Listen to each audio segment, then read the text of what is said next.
Mr. Bartell. Good evening. Excuse me, Dr. Watson. I didn't know that you had company. Shut the door, my boy, and come in and join us. Let me introduce you, Mr. Bartell. This is my friend, Mrs. Campbell. How do you do, Mrs. Campbell? How do you do, Mr. Bartell? Mrs. Campbell is a very old friend of mine from England, and when she called on me today, I persuaded her to stay and have dinner, and then join us in this little session of storytelling. You see, Mr. Bartell, she's really what you might call the star of the Sherlock Holmes adventure that I'm going to tell you tonight. Oh, come now, Dr. Watson. I actually played a very small part in the story. In any case, I was much too young at the time to know what was really going on. Say, this is a great idea, Doctor. One of the characters out of your fabulous past here in California in 1946 and helps tell her own story. Oh, no, Mr. Bartell. I'm no storyteller. That's the doctor's department. I'll just listen. No, my dear. I'll set the scene, but you must ring up the curtain, as it were. In any case, my memory isn't too clear on some of the early points in connection with the case. You will have to help me out. Oh, but you're talking to millions of listeners on the radio. I'd be terrified to speak over the air. We're on the air now, Mrs. Campbell. Oh, we're not, are we? Oh, dear. No. Don't worry, Cynthia. If they're kind enough to listen to me week after week, I'm sure they'll be delighted to hear you. And now to get on with the story. The title, The Adventure of the Living Doll. The setting, the Sussex Downs, near the bee farm to which Sherlock Holmes retired. The period, 1910. And now, Cynthia, my dear, the curtain's going up, and the first scene belongs to you. Supposing you set it for us. Well, I'll try. We were living on the Sussex Downs also, Mr. Bartell, at that time. My name was then Cynthia Browning. My father, Arthur Browning, had been dead for some years, but my mother kept up the estate with a manager, a Mr. Hugh Tanner. I was away at school most of the year, of course, but the happiest times of my childhood were spent during those long summer months in Sussex. I lived in a small world, knowing only a few people and loving all of them, or almost all. First of all, there was Mother herself. She was the most beautiful woman in the world, and the sweetest. I remember she gave me a puppy on my 12th birthday. His name was Dusty, and he was so sweet. I talked to Mother about him one day. I must have sounded terribly young. Mommy, darling, I do love Dusty. Very, very much. He's a lovely puppy, and you gave him to me. You love him, Cynthia. I know that. But I've been feeding him. That's your job, darling. It's good for grown-up people to have responsibility. Oh, Mommy, I'll feed him. Of course I will. I'll feed him so full, he'll burst. Then there was the estate manager, Hugh Tanner, such a pleasant man, and so willing to tell a 12-year-old all the things that a 12-year-old has to know or die. But, Mr. Tanner, why did you have to shoot the horse? He'd only broken his leg. Cynthia, horses aren't like human beings. Their legs won't mend. Now think of a horse that couldn't brisk and run and gallop across the downs. We're actually being kind to him. Honest we are, Cynthia. And then there was Frank King, the painter who lived on the downs. He taught me to open my eyes and really see things. No, Cynthia. That sunset isn't red. It's gold and rust. And the water, child, look at it. It's almost rose in this light. Rose flecked with cobwebs of eggshell blue. Cynthia, darling, a sunset's never just one color. Do try and remember that, won't you? And then there was Mr. Pound from the city. I gathered that he was terribly rich, and he wanted to marry Mother. But he certainly didn't understand little girls. Cynthia, I'm going to give you ½ a crown for being a very good little girl. Now, tell me, what will you do with it? I'll buy something for Mommy. Oh, no, my dear. This is your own money. You put it in the savings account at the post office, and it'll make more money for you. Always remember, my dear, take care of the pennies, and the pounds will take care of themselves. Then there was the wonderful wise woman who knew all the things that aren't in books. Always remember, my bunny, that it's good luck to touch the hump of a hunchback. But the curse of Beelzebub himself will be upon ye if ye look at a sliver of silver moon through the glass. And then, the strangest and most wonderful of them all was the lean, middle-aged man with a sharp face and the bee-net whom I met one day on the downs. Good afternoon, young lady. Good afternoon. I'm Cynthia Browning. My name is Holmes. Sherlock Holmes. Why are you carrying that net? You looking for butterflies? Oh, no, Cynthia. I'm a bee farmer. Bee farmer? Oh, that sounds funny. How do you farm bees? Well, come over to place one day and I'll show you. I say, that's a beautiful doll you're carrying. It isn't a doll. It's my mascot. It was given to me by Frank King, the painter. He made it for me. He made it to look as much like me as possible. I call her me. It's a remarkable likeness. See the hair? That's clippings off my hair. And the nails? Those are clippings from my own nails. She's really me. And I love her. Your own nails and hair, and the doll is an exact replica of you? I don't like that, Cynthia. Remember, my dear, my name, it's Sherlock Holmes, and I live at the bee farm, and if anything unusual happens, come to me at once. Of course, Dr. Watson. I'll confess that first meeting with Sherlock Holmes rather frightened me. You didn't understand why he was so worried about the doll, eh? No, but I remembered what he said about coming to him if anything unusual happened. And I'm sure that unusual something did happen. Yes, Mr. Bartell, and within a very few days. But at this point, I think Dr. Watson should take over the story. It's where he and Mr. Holmes really entered into it. Oh, very well. As I mentioned earlier, Mr. Bartell, I was staying with Holmes. Late in the afternoon, as I remember, that you ran over to the bee farm where I first met you, Cynthia. A few moments before you arrived, Holmes and I, each of us with a cup of tea in our hands, were seated on the veranda, gazing out across the downs and discussing the mutability of human affairs. It's strange, Watson, that after a lifetime devoted to the more flamboyant aspects of everyday life, that now, in what is the fast approaching twilight of my days, I find such peace and companionship in the exact and predictable behavior of bees. I wonder what Moriarty would have thought. Oh, you talking as if you're an old dodder of 90. You say what you like, but I don't think that you'll ever really be happy in retirement. You miss the danger, the excitement of the chase, the public acclaim. What are you talking about? My work was never for the public. What did the public, the great unobservant public, who could hardly tell a weaver by his tooth or a typesetter by his left thumb, care about the finer shades of analysis or deduction? In any case, Watson, I chose a happy time to sink into oblivion. In comparatively recent years, the criminal seems to have lost all his originality and enterprise. My own little practice, when I gave it up, seemed to be in danger of developing into an agency for recovering lost lead pencils or giving advice to young ladies from boarding schools. Oh, talking of young ladies, who's this little girl running up your driveway? Oh, great Scott, it's little Cynthia Browning.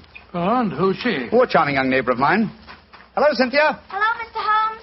You've come to see how I farm bees, haven't you? No, Mr. Holmes.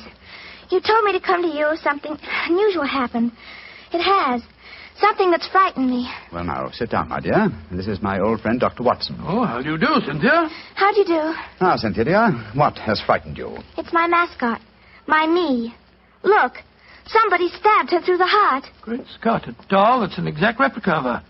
With a penknife thrust into it. Good gracious me. When did you find your mascot like this? Just after tea. Mommy had some gentlemen calling on her. And afterwards I went up to my room and found poor me on the bed. I remembered what you told me about anything unusual, and so I came over here as fast as I could. Yes, I'm glad that you did, Cynthia. But did you tell your mother where you'd gone with her? No, I didn't. She was still talking to the gentleman. Well, she'll worry about you when she discovers your disappearance. No, don't worry, Watson. I shall go over and talk to her at once. Cynthia, my dear. Yes, Mr. Holmes? Who were the gentlemen calling on your mother? Well, there was Mr. Tanner. Yes. He's the man who looks after the estate for Mummy. Mm-hmm. Mr. King, the painter. Mr. King is the man who made this doll, eh? Now, who else was there? Mr. Pound. He's a businessman from London that's staying with Mummy. And they were all present in your house when you found the mascot lying on the bed. Yes, Mr. Holmes. Watson, old chap. Yes, sir? I'm going over to see Cynthia's mother at once. I want Cynthia to stay here with you. Guard her, old chap, as you would your life.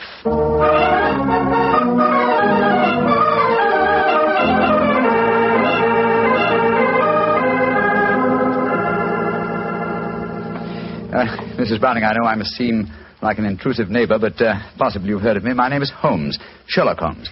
Well, who hasn't heard of the famous Sherlock Holmes? Please sit down, won't you? Thank you. Your guests have left? Yes. But how did you know I had guests? I know you're a great detective. But... Your charming little daughter, Cynthia, came over to see me half an hour ago. She told me. So that's where she went. Did she come back with you? No, Mrs. Browning. I felt it safer that she remained at my place for a while. My friend, Dr. Watson, will look after her. I'm afraid she may be in danger. In danger? Mr. Holmes, what makes you say that? You know your daughter's doll, the one fashioned in her own likeness and with her own hair and nails? Of course. Frank King made it for her. While you were at tea this afternoon, your daughter found the doll lying on her bed with a penknife stuck through its heart. That's very peculiar. But I don't see that she should be in any danger because of it, Mr. Holmes. Mrs. Browning, certain practitioners of magic believe that if a doll-like effigy is made of a human being, and the effigy is then mutilated, that a similar fate will befall the living original. But, Mr. Holmes, that's black magic. You can't possibly believe in it. Not in the results of stabbing a doll, Mrs. Browning, but well, it's possible that someone is trying to kill your daughter. To kill Cynthia? Oh, no. It may be more than a possibility, I'm afraid. And when these magical means fail, they will turn to more direct methods. But who could possibly want her death? You have not remarried, Mrs. Browning? No, I feel it my duty to devote my life to Arthur's child, Cynthia. Yes, then anyone wishing to marry you might feel that Cynthia stood in the way. But that's absurd. But logical, Mrs. Browning. Do you mind if I ask you a very personal question? With Cynthia's safety at stake, you may ask any question. Are any of the 3 men who were present at tea this afternoon desirous of marrying you? Well, Please be completely honest, Mrs. Browning. At different times, they've all asked me to marry them, yes. And you won't contemplate marriage because of your dead husband's child, Tell me, Mrs. Browning, have you seen this penknife before? It was the one found stuck through the doll's heart. I don't think I've ever seen it before. One final question. Would anyone among Cynthia's acquaintances have a knowledge of the practice of magic? Well, the old woman that Cynthia calls the wise woman might. Oh, who might she be? A strange creature that lives in some hovel on the downs near here. Mm-hmm. She brews weird concoctions with herbs, love philters, and all that sort of thing. I'd be a suitable companion for your daughter, Mrs. Browning. I know it, Mr. Holmes. I've told Cynthia over and over again that she mustn't stray off and see the old woman. But you know how disobedient children are at her age. I'm sure she's been over there recently. I'd like to talk to this woman. Where does she live? I don't know exactly, but Frank can take you there. He used her as a model. Frank King, the painter? Yes, he lives in the village. Then I shall call on him at once and persuade him to accompany me. We must find that wise woman and, I hope, save your child from magic. Magic and possible murder.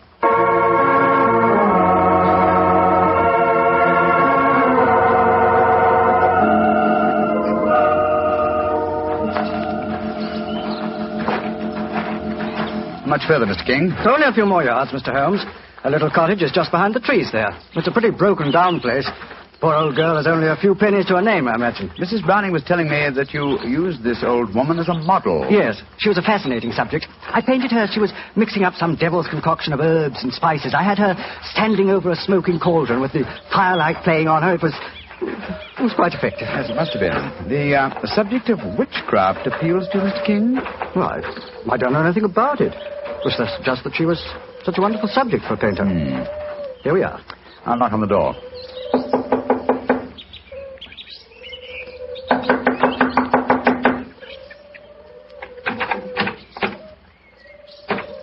I think we'll take the liberty of going in, shall we? I don't see why not.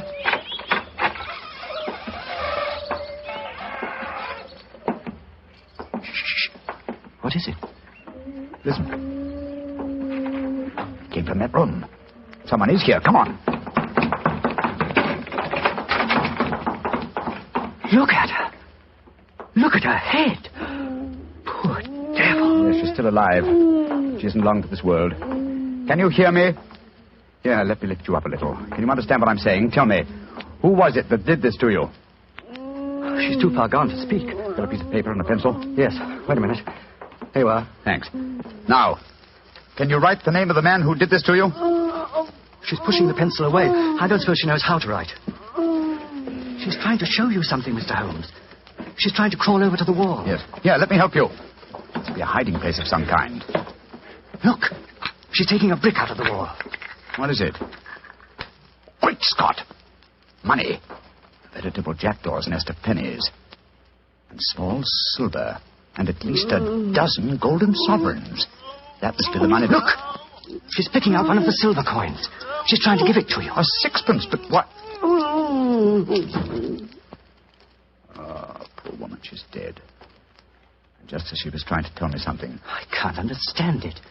Golden sovereigns in this hovel, and she was showing you a silver sixpence as she died.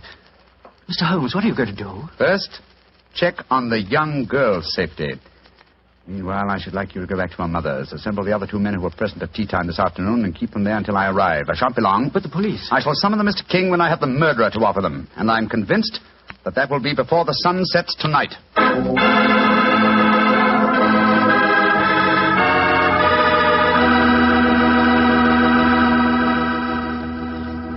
We'll hear the rest of Dr. Watson's story in just a second. Time enough for me to mention another wonderful Petri wine. Petri California Muscatel. If you like that subtle muscat flavor, who doesn't, you really like Petri Muscatel. Petri Muscatel is a clear golden wine that is just as much a hit with the ladies as Petri Port is with the men. But I don't mean by that only the ladies like Petri Muscatel. In fact, if you want to be sure to please everybody, get both Petri Port and Petri Muscatel. In other words, don't buy one, buy two. But do be sure you always buy Petri. Now back to Dr. Watson and his guest tonight, Mrs. Campbell, who played a most important part in the story herself. Oh, not nearly as important a part as that played by Mr. Holmes and Dr. Watson. Well, Dr. Watson, what happened when Sherlock Holmes rejoined you at the bee farm? Well, first of all, he made sure that the little girl was safe. Then he told me of finding the dead woman and of his theories as to the killing. I can almost hear him now, Mr. Bartell, as he said... How it was, Watson. Someone wanted the little girl out of the way because they knew the mother would never marry while the child was alive. And that someone persuaded the old woman to do the job for him, I suppose. Undoubtedly. And she, believing in the powers of black magic, mutilated the doll, firmly convinced that in so doing she was destroying the young girl it was fashioned after. And then, I suppose, when the potential murderer discovered the woman was merely indulging in stupid folklore, he killed her, realizing she was only a hindrance to him, and with her knowledge of the plan, a dangerous hindrance. Exactly, my dear fellow. But how do you suppose we account for the hoard of money? Golden sovereigns, don't forget, that we found in the hovel. Well, no doubt it was a sum that she was already being paid for the murder that she was going to commit. As she died, she tried to give me the clue to her murderer by selecting certain coin. Now, in her possession, she had gold, silver, and copper. She chose a silver coin. And yet I can't see its significance, I must confess. Well, at the moment, possibly not. And yet, before the evening's over, I bet you that... What did you say, Watson? I said before the evening's over, I bet you... Thank you, old fellow. That's the clue. You bet me. What on earth are you talking about, Holmes? I was just saying... You've just given me the answer to the whole problem, Watson. What? I'm much obliged to you. Stay here, will you, old chap? And look after Cynthia a little while longer. Within a very short time, I shall have her intended destroyer under lock and key.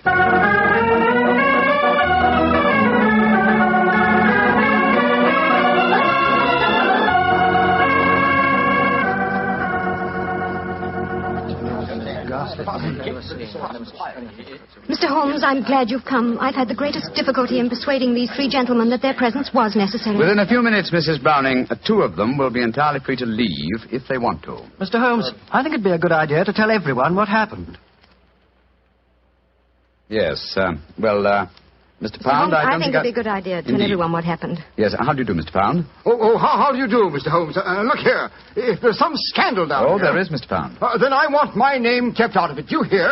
I have a seat on the London Stock Exchange. Oh, very comfortable for you. Yes.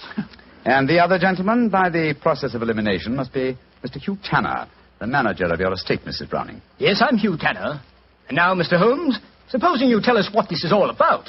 I'm a straightforward man, and all this mystery is rather aggravating. Something has happened. Something that concerns us all. What is it? Murder. Murder? What? Murder? Good Lord, who's been murdered? An old woman who lived in the village. Your daughter, Mrs. Browning, referred to her as the wise woman. Mr. King and I found her tonight in her cottage on the Downs, beaten to death. Murdered. Well, that's shocking, but what's it got to do with us? I'll explain, Mr. Pound. Each one of you, I believe, would like to marry Mrs. Browning. Her daughter, Cynthia, is an obstacle to such a marriage. One of you decided to remove that obstacle and engaged the wise woman to carry out the plan.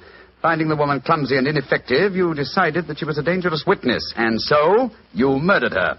Fortunately, the poor woman, as she was dying, gave me the clue to her murderer. But how did she do that, Mr. Holmes? I thought you said that she died without speaking. She did, Mrs. Browning, but she gave me the clue nonetheless, though I was shockingly slow in spotting it. Well, what was the clue? Yes, let's stop being mysterious and come out into the open. You were with me, Mr. King. As she died, I shall let you tell them. Well, she was dying, unable to speak when Mr. Holmes asked who had attacked her. She couldn't write, but she showed him a hoard of copper and silver coins and a dozen golden sovereigns. Sovereigns in a hovel like that? Oh, I see. She meant her murderer was the man who had paid her. And with all that ill-gotten wealth, she died clutching a silver sixpence. And you still don't see who the murderer is? Come along, gentlemen. You should know it as well as you know your own names. Now, Mr. King mentioned that there were a dozen sovereigns. Whose name does a sovereign suggest? Sovereign? King! You, Frank King, were the murderer. Oh, that's ridiculous. The old woman wasn't exactly a mastermind. Why should she be so indirect? And how much is a sovereign worth? £1. And your name, my friend, with a seat on the London Stock Exchange, is Pound. Oh, this is absolutely absurd. I can prove that I've never even met the woman. Well, what is the answer, Mr. Holmes? I'm sure that you know it. The answer is obvious, Mrs. Browning, though I'm ashamed to say that a chance remark of Dr. Watson's gave me the clue. Oh, now look here. Stop beating about the bush, Holmes. What is the answer? A very simple one, Mr. Pound. With 12 golden sovereigns at hand, sovereigns that would suggest either the name of King or Pound, what coin did the dying woman select? A sixpence. Exactly. A humble silver sixpence. And what is the common slang word for a sixpence? A tanner. Precisely. Which tells us that you, Mr. Hugh Tanner, killed the wise lady. Try and prove it. That's all. Just try and prove it.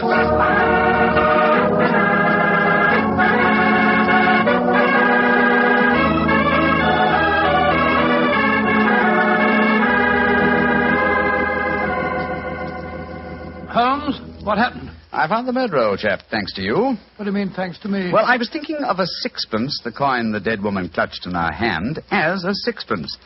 When you said, I bet you, I thought of the much-used expression, betcha Tanner. That gave me the clue to the whole business. The dying woman was obviously trying to indicate that Hugh Tanner was her murderer. He confessed, you say, before the police arrived. Yes, after Frank King, the artist, had started to give him something of the thrashing he deserved. Oh, I take no particular pride in the case, Watson. Without your chance remark, I might easily have overlooked this obvious clue that the dying woman gave me. As I've said before, old chap, I should not attempt to emerge from my retirement. Yes. It's obvious that my reflexes are shockingly slow. Rubbish. The police would never have solved it. Oh, my dear Watson, when you compare me with the police, I realize that my retirement should be permanent. By the way, where is Cynthia? Well, I arranged with your housekeeper for her to have an early supper. Some kippers, a poached egg or two, a piece of that treacle tart we had last night, and a pot of tea. Oh, for a 12-year-old girl, my dear Watson, this is an occasion when I might accuse you of being a potential murderer. Oh, come now, Holmes, you know perfectly well. What? Here she comes now. Hello, Cynthia. Did you enjoy your supper? It was lovely. Thank you, Mr. Holmes. Is everything all right? Can I go home now? Yes, Cynthia. Everything's all right. Tell me, my dear, did you ask Mr. King to make that mascot for you? Yes, Mr. Holmes. The wise woman told me it would bring me luck. Oh, yes, I thought so. Mr. Holmes, will everything be just like before? No, not quite, Cynthia. Mr. Tanner and the wise woman have gone away. You won't see them again. Oh, dear. But you have new friends here, haven't you? Yes, and nice ones. Remember that, Cynthia. We'll always be your friends. I will, Dr. Watson. I like you both so much. Ah, I'm glad. And tell me, Cynthia, do you like Mr. King, the artist? Oh, yes. Almost as much as I used to like my daddy. Uh-huh. He's like my daddy, a little. Oh, I'm glad to hear you say that, Cynthia. Tell your mother the same thing, will you? I think it might change a peculiarly foolish notion of hers.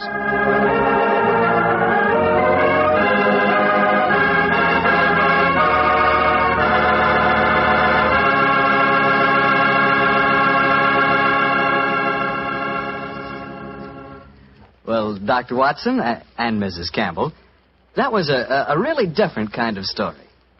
I'm sure glad you were here tonight, Mrs. Campbell. Tell me, has Dr. Watson changed much since you last saw him?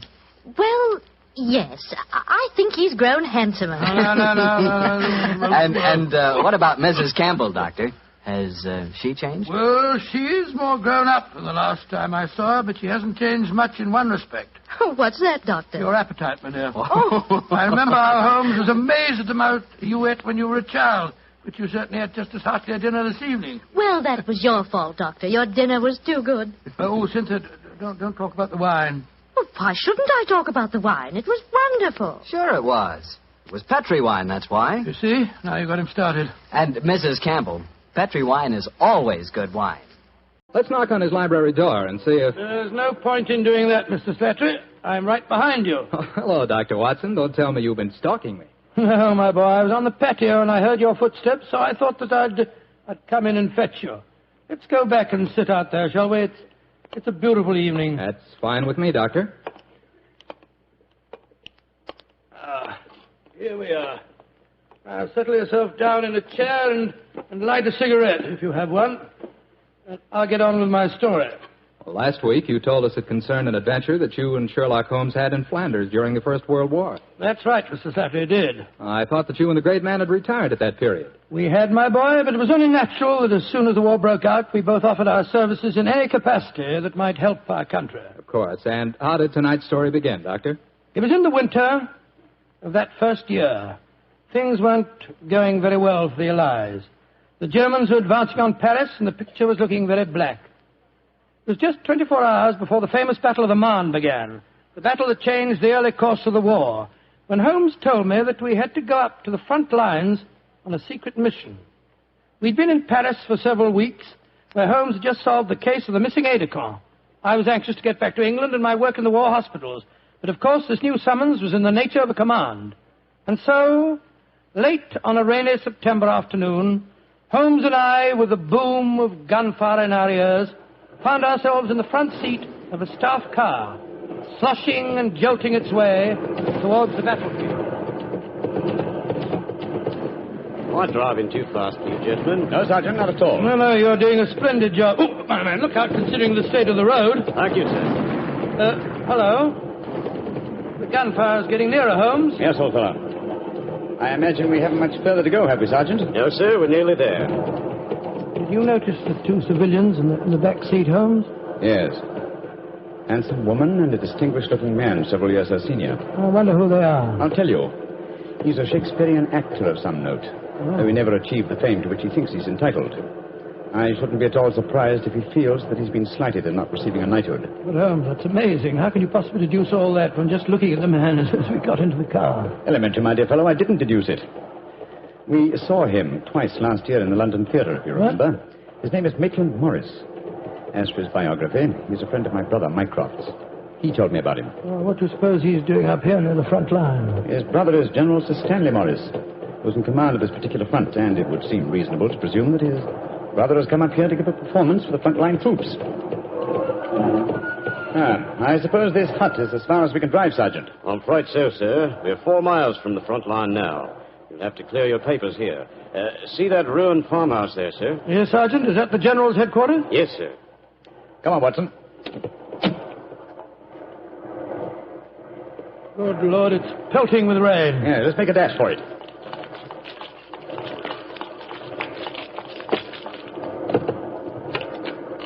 Oh, who goes there? Friend? Give the password. St. Crispin. Pass, friends, and show your papers. How did you know the password, Holmes? I was given it before we left Paris, old chap. Oh, it's Sherlock Holmes and Dr. Watson, isn't it? Yes, Captain. I'm Captain Maxwell, General Morris's aide-de-camp. He asked me to escort you up to his headquarters. By the way, weren't Maitland Morris and his wife in the car with you? Yes, they're just behind us. Oh, splendid. I'm afraid I'll have to ask to see your papers. Yes, of course. Here's my permit, Captain Maxwell. Thank you. I know you both, of course, but we can't afford to take any chances when they're this close to the enemy lines. Let's see. Oh, yes, that's fine, Doctor. Everything's in order. Yours, please, Mr. Holmes. Here you are. Thanks. Oh, who goes there? Friend. There's the rescue party now. Oh, good. This is quite in order, Mr. Holmes. Show your papers. Oh, there you are, Captain Maxwell. Oh, hello, sir. Hello, Mrs. Morris. How are you, Captain Maxwell? Well, you both met Mr. Sherlock Holmes and Dr. Watson, I suppose? Well, no, we haven't, even though we drove up in the same car. Natural reserve of us Britishers, I suppose. How are you, Mr. Holmes? How do you do, sir? I know your brother Mycroft very well. How are you, Doctor? I'm glad to meet you, Mr. Morris. I saw you a couple of times in the theatre last year and enjoyed your performances very much. Well, thank you, sir. Well, then you must know my wife, my leading lady. How do you do, gentlemen? How do you do, Mr. Morris? Can I see your papers, Mr. Morris? Just a matter of form. You understand. Yes, of course. Mrs. Morris, I presume you and your husband are going to give a performance tonight for the men going up the front line. Yes, Doctor. We're very flattered. They've asked us to do some Shakespearean things. Oh, yes. Although I should have thought something a little lighter would have been more appropriate. The General, he's Maitland's brother, you know, seemed to think differently. Well, my dear, show Captain Maxwell your papers. Then we can all go along and see my brother Stanley. Very well, Maitland. Mr. Morris, I shall look forward to hearing your reading of Shakespeare's St. Crispin speech from Henry V tonight. Well, bless my soul, Holmes. How did you know I was planning to do it? Well, the setting is so perfect and the time so appropriate, I can't conceive an English actor who could resist the temptation. Oh, right. I noticed that your brother appreciated the fact in naming today's password. Yes, it's amazingly appropriate. You know, it's almost 500 years ago to the day that the Battle of Agincourt took place. Well, let's hope that the results of the forthcoming battle will be equally successful for England. Yes, indeed. Oh, by the way, Holmes, this will probably seem rather silly to you, but I'm an inveterate autograph collector, and I have my book here with me. I wonder if you'd mind signing. I'd be very glad to, Mr. Morris. Give me a pen, will you, Watson? Here you are, Holmes. You'll find yourself among quite distinguished company in that book, sir. So I see. Adelina Patty, Crown Prince of Norway. Oh, no. Field Marshal von Toxnitz. Oh, yes. He was one of my admirers when I played in Munich before the war.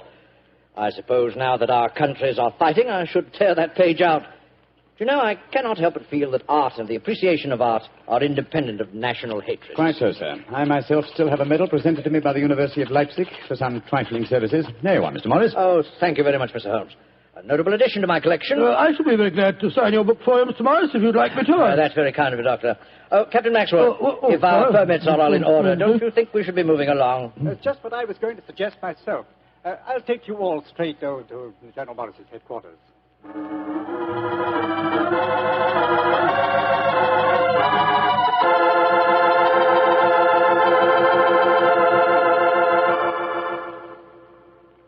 General Morris, may I introduce Mr. Sherlock Holmes and Dr. Watson? How do you do, sir? How are you, General? How do you do? Know a lot about you.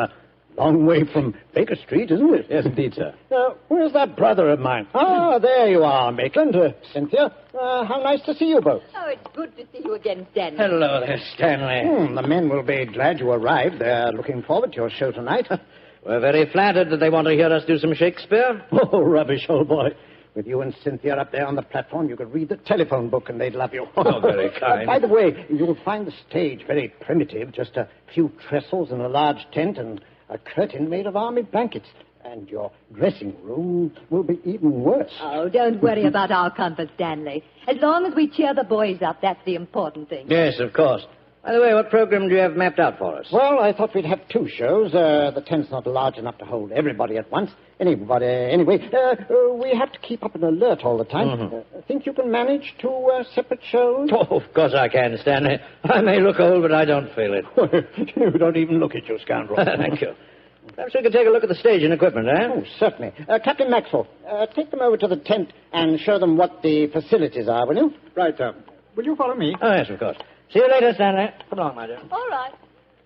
I'm glad you're here, Holmes. I'm sure I can speak quite freely in front of Dr. Watson. Oh, yes, with perfect freedom, sir. He's my colleague, and he's an old army man himself. Really? What regiment, Doctor? 5th Northumberland Fusiliers, sir. Later attached to the Berkshires in Afghanistan and wounded in the Battle of Mainwan. Really? Then I'm sure I can speak freely in front of you. Holmes, you know why you're up here so near the front line, don't you? I have a very shrewd suspicion, sir. Yeah, I thought you had. That's why I asked for you to be sent here. You asked for me to be sent here, General. Yes, I think I understand. Well, I wish I did. You will, Doctor, in due time. In the meanwhile, gentlemen, I'll have an orderly show you to your quarters. Thank you, sir. And, Holmes, take a look around, will you, and keep your ears open. We're comparatively a little distance from the German front lines, and yet there's a very puzzling silence just now. Yes, I noticed that, sir. And half an hour ago, on our way up, there was quite a lot of shelling. Exactly. It's unnatural and rather frightening at a time like this. You see, we're attacking at dawn. The enemy might be trying to infiltrate spies, and the whole success of this battle depends on a surprise attack. I quite understand, sir. Come on, Watson.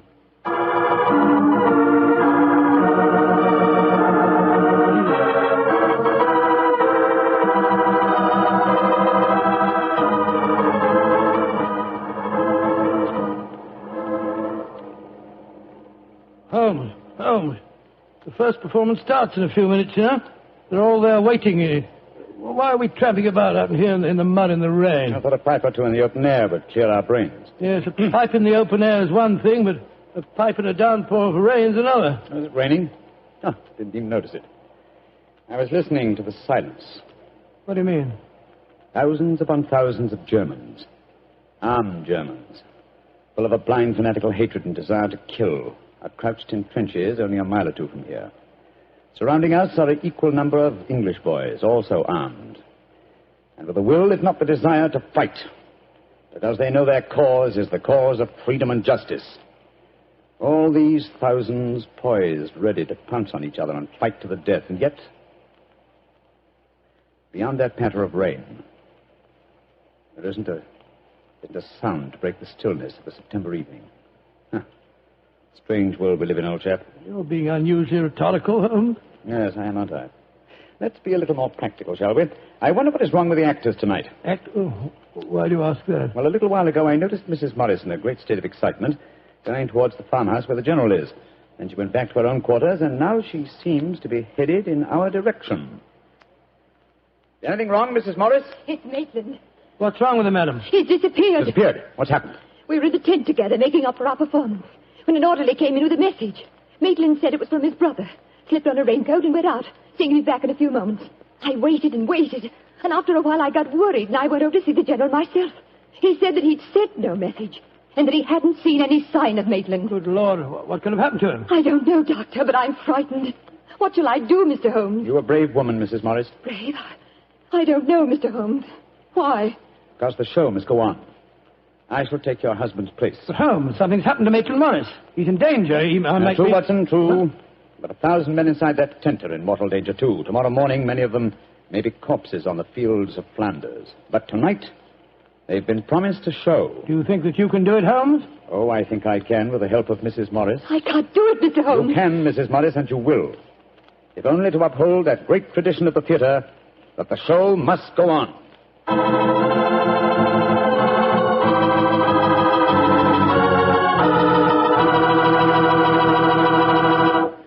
We'll hear the rest of Dr. Watson's story in just a few seconds. Time I'd like to take to tell you that if you've got a butcher who has meat, and you've got the points to get that meat, don't forget to bring home a bottle of Petri California Burgundy. Tell you why.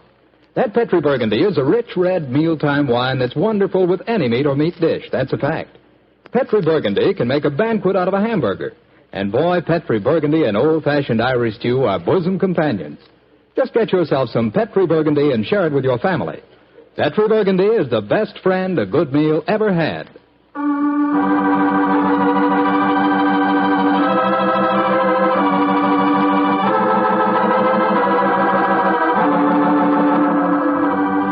And now, back to tonight's new Sherlock Holmes adventure. It is just before the Battle of the Marne in the First World War, and Sherlock Holmes and Dr. Watson are at headquarters a few miles behind the front-line trenches. A famous Shakespearean actor who was to give a performance for the troops has mysteriously disappeared, and the great detective has taken his place at the last minute. As we rejoin our story, Sherlock Holmes, alone on the improvised stage, is delivering a Shakespearean speech before a spellbound audience. Happy breed of men, this little world, this precious stone set in a silver sea, which serves it in the office of a wall or as a moat defensive to a house against the envy of less happier lands. This blessed plot, this earth, this realm, this England.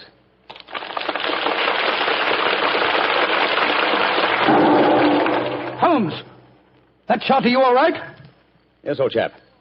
Fortunately, I started to leave the stage as the shot was fired. The bullet just missed me. I heard it splinter some wood nearby. But who on earth would want to shoot you? That's what we've got to find out, though I think it more likely that the shot was intended for me. It was not intended for me, but for Maitland Morris, the man for whom I'm substituting. Well, even so, who'd want to shoot him? Oh, don't ask me so many questions, old fellow. Let's see what clues we can find. Now, the shot was fired from outside the tent from behind me. Yes, look there. See the hole in the tent there? By Jove, yes. Footlights would outline your shadow on the back of the tent. Whoever it must have fired at your silhouette. The question is, where did the bullet embed itself? Aha. Look here, Watson. You got a penknife? Yeah, wait a minute. Here, Holmes. This shouldn't be hard to extract. Look at this splintered tent pole. Wait a minute. There we are. Excellent. Huh. Very interesting. Oh, what's so interesting about it? Just a revolver bullet, isn't it? No, it isn't, Watson. What? It's far from just a revolver bullet. This bullet was fired from a German Luger pistol. A German pistol? There must have been a spy here behind our lines. That's a reasonable enough assumption. Yes, we may be sure that no English soldier would carry such a weapon and face inspection. Come on, I want to talk to Mrs. Morris.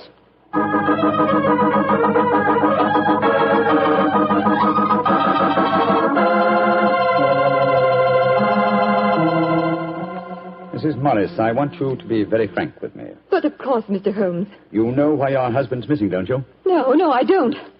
Have you found out anything? Come, madam. Why keep up this pretense any longer?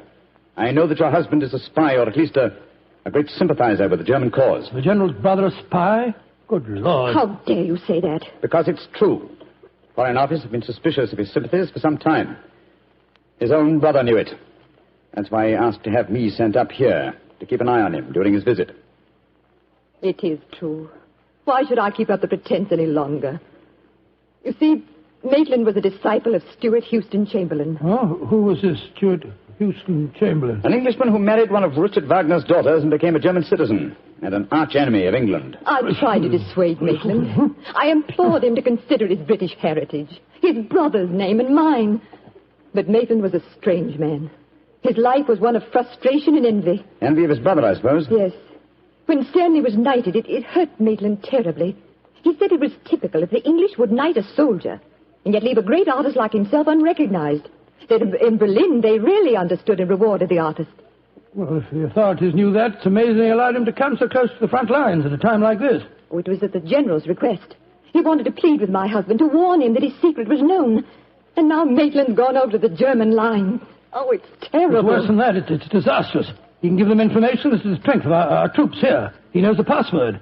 He might even know the hour the attack is timed to start. How did your husband expect to enter the German lines in safety, Mrs. Morris? He speaks fluent German, Mr. Holmes. I fancy the autograph book he was carrying, containing the signature of Field Marshal von Tobacconist, was in reality his pass through the German line. You told the General that his brother was gone, of course. I haven't been able to. He moved up to the front line position immediately after the first performance, though I had warned him what I thought Maitland was planning to do. I think he intended to give his performance first, then cross the lines immediately afterwards. But something must have made him change his mind. Perhaps he suspected I'd warned the General. Anyhow, as you know, when I got back to our quarters, he'd gone. Did he leave any note, madam? Yes, he did. Here it is. Thank you. I have gone, my dear. Try and understand and forgive if you can. You wouldn't come with me, and so I'm taking what is left of my heart and my hopes where they belong, among the friends that understand and appreciate me. It is something stronger than love and blood and country that makes me do this. It is something dearer to me than life itself. Dearer to me than life itself. Oh, how could he? How could he? The shame of this will kill poor Stanley. Mr. Holmes, will you break the news to him? I know it's cowardly of me, but I just can't tell him myself. Don't worry, Mrs. Morris. I'll tell him. Dr. Watson and I will ask Captain Maxwell to escort us to the General's frontline headquarters. In the meantime, try and keep calm. We'll tell him.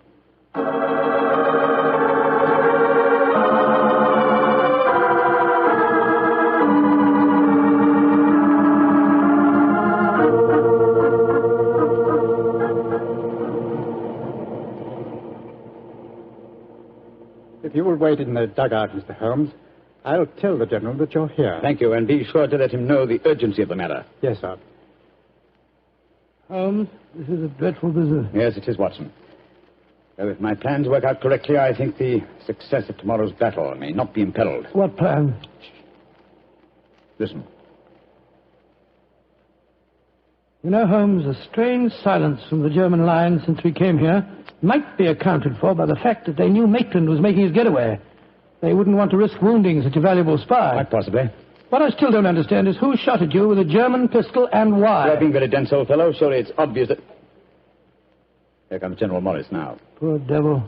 This is going to be a dreadful shock to him. Hello, Holmes. Dr. Watson? General Morris, I'm afraid that I've bad news for you. Your brother has gone over to the German lines. Maitland did go there. I should have put him under an armed guard as soon as he came here, but I thought I could reason with him, appeal to his sense of honor. Instead of which you tried to shoot him, sir, but fortunately for me, you missed. You see, I took his place at the first performance. But that shot was fired from a German pistol. True. That was when I first knew the General had fired the shot. But I still don't see how you could now. Only a high-ranking officer, not subject to inspection, could carry a non-regulation firearm. You're an old army man, you should know that. In any case, you'll observe that the General carries a Luger at his waist. Great heavens, Holmes, I thought I was firing at Maitland. I had no idea that it was you. You intended to kill your own brother, sir? Yes, and I'm sorry I failed. I'd rather see my brother dead than alive and a traitor to his country. But now he's safely in the German lines. Heaven knows what secrets he may be imparting. One thing we can be certain. Our chance of a surprise attack in the morning is gone. Possibly not, sir. Oh, what do you mean? You see, I took the liberty of altering your brother's credentials quite extensively. How, Holmes? I knew of his German sympathies. Mycroft had given me a great deal of information about him, and so I took it on myself to decide that it was unsafe to allow him so near the enemy lines with his own identification on him. Well, what did you do, Holmes? I took the liberty, sir, of stealing his autograph book, the one containing the magical signature of Field Marshal von Tauchnitz. I have it in my pocket now. I think we shall find within its pages a code concealed in the various autographs, giving valuable information to the enemy. Good Lord. I also switched military permits on him. I felt that in the event that he did go over to the German lines, his welcome might be less cordial if they were under the impression that they'd captured Sherlock Holmes.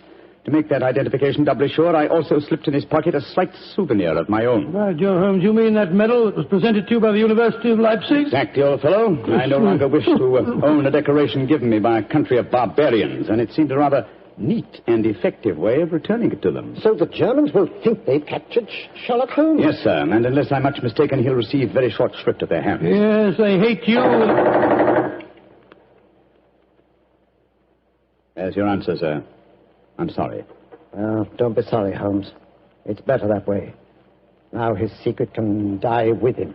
Excuse me, sir. Yes, Maxwell, what is it? Would it be in order for me to return to headquarters now, sir?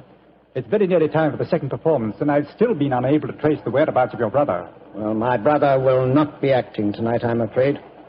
Holmes, I wonder if I might ask you to take his place once again. If you want me to, General. I do. Maitland had planned to do the St. Crispin speech from Henry V. He knew how much I loved it. I realize that, sir. When I was told the password up here. Well, can you remember the speech, Holmes? Oh, I think so. At any rate, I can try. Then do it for me, my dear fellow, will you? For me. I'll be very proud to do it, General. Goodbye and good luck. Thank you, Holmes. Captain Maxwell, take them back to headquarters, will you? The men will be waiting for the performance.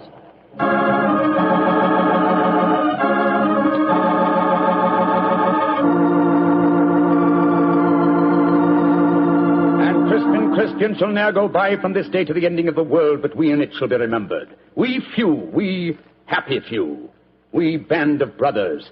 For he today that sheds his blood with me shall be my brother. Be he ne'er so vile, this day shall gentle his condition. And gentlemen in England now abed shall think themselves accursed they were not here, and hold their manhoods cheap, while any speaks that fought with us upon St. Crispian's Day.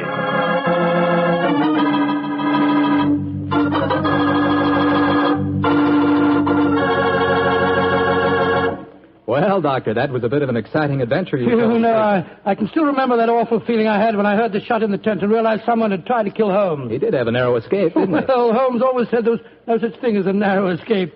He said you either escaped or you didn't. If you did, well, why worry? And if you didn't, you couldn't worry, so what? Quite a philosophy. I'd like to discuss it with you further. Over a bottle of wine? How else? What kind of wine? Naturally. Naturally. You couldn't ask for a more delicious wine than Petri. That's because the Petri family knows how to make good wine. And now for our weekly visit with the good Dr. Watson. Let's see if he's expecting us. Come in. Ah, good evening, Doctor. Good evening, Mr. Campbell. It's about time you got here. Draw up a chair and make yourself comfortable. Oh, thanks. Well, you have the old black dispatch box out again, I see. I suppose you've been going over your notes on tonight's adventure. That's right, my boy. And this may interest you. Mrs. Watson figured prominently in the story. She did? Yes, in fact, if it hadn't been for some remarkably quick thinking on her part, Holmes and I might have... well, there I go again, telling you the end of the story before I began it. Well, how did it begin, Doctor? On a winter evening in 1887. I'd been married some months, and in consequence I hadn't seen much of my old friend Sherlock Holmes. Oh, you're still living at Baker Street, I suppose? Yes, my boy, but we couldn't persuade him to come round and see us.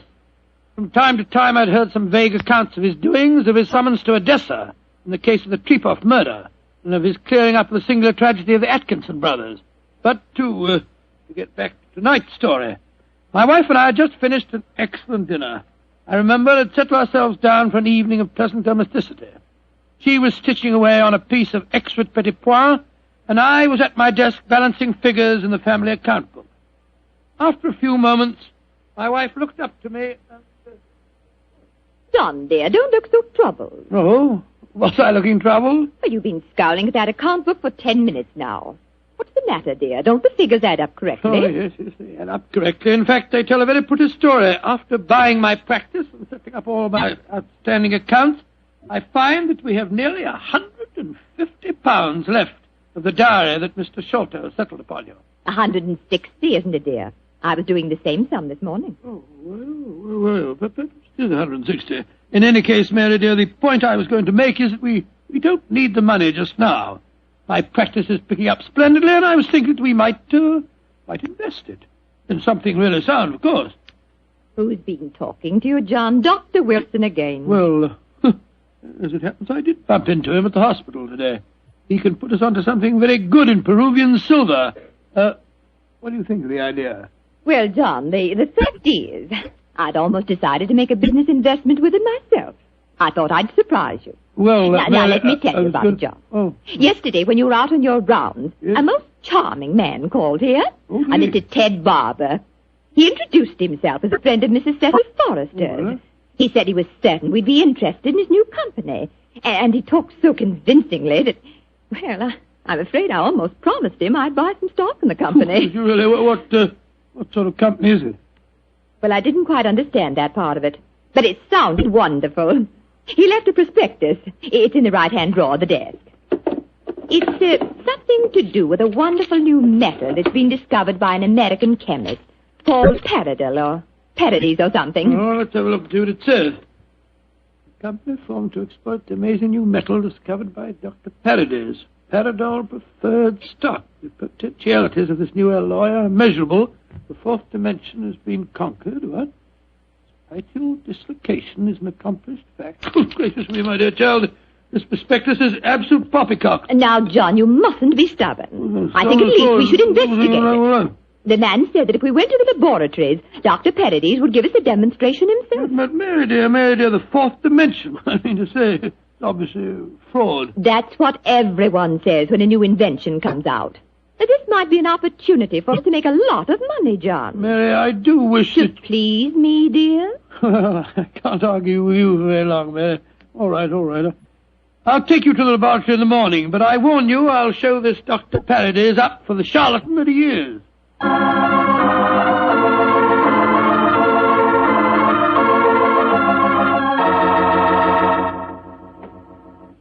Dr. Paradis will be with you both in a moment. Thank you, my man. She's just concluding an experiment.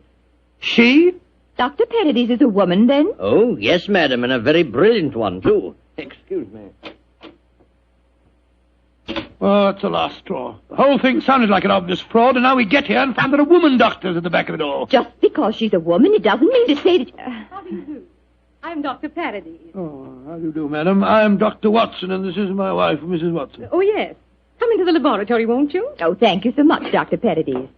Well, we're just wasting your time. We're not really interested in this at all, you know. John, don't mutter. Mr. Barber told me that he had called on you, Mrs. Watson, and that you were very interested in my invention. Oh, yes, I am. That's why I persuaded my husband to come down with me and see a demonstration. I'll be most happy to show you everything I can. Here's a practical example of the application of my work.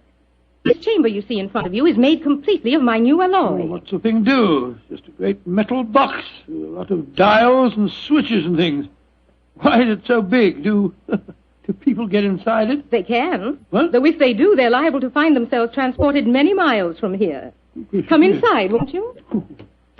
Oh, what a lot of nonsense. Now, John. Before I give you the demonstration, I want you both to see that there is no exit from inside this chamber. No trapdoors or anything.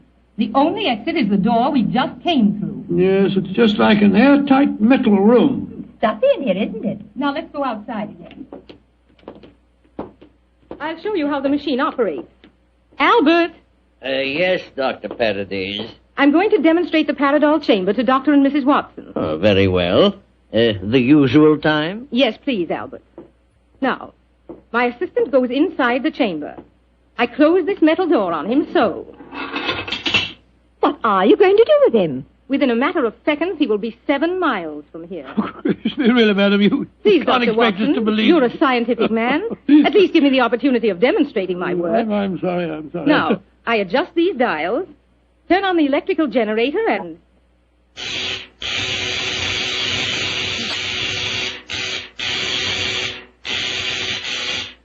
Good Lord, what an amazing business. Now open the door, Dr. Watson, and look inside, please. Great Scott, he's gone. I don't believe it. Dr. Paradise, will you explain this to me? Gladly. My metal Paradol is an unnatural alloy. What? It causes a dislocation in the warp of space and enables us to enter the fourth dimension. You see, time is a dimension.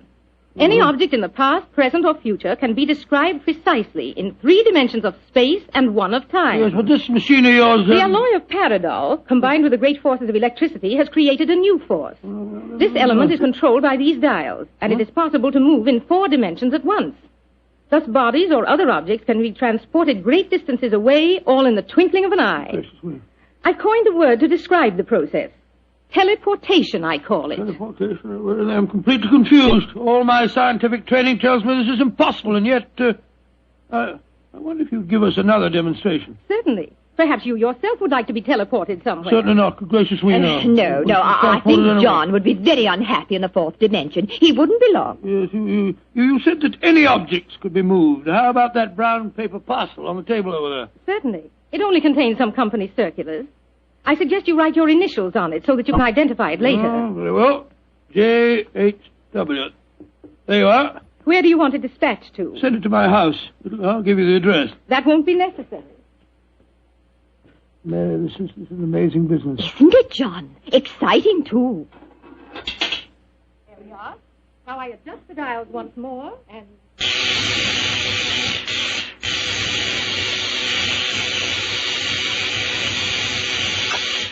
The parcel is already at your house. Oh, it's impossible. Come along, Mary. Let's get a cab and race back there as fast as we can. Well, Yes, goodbye, dear. Doctor. Goodbye, Doctor.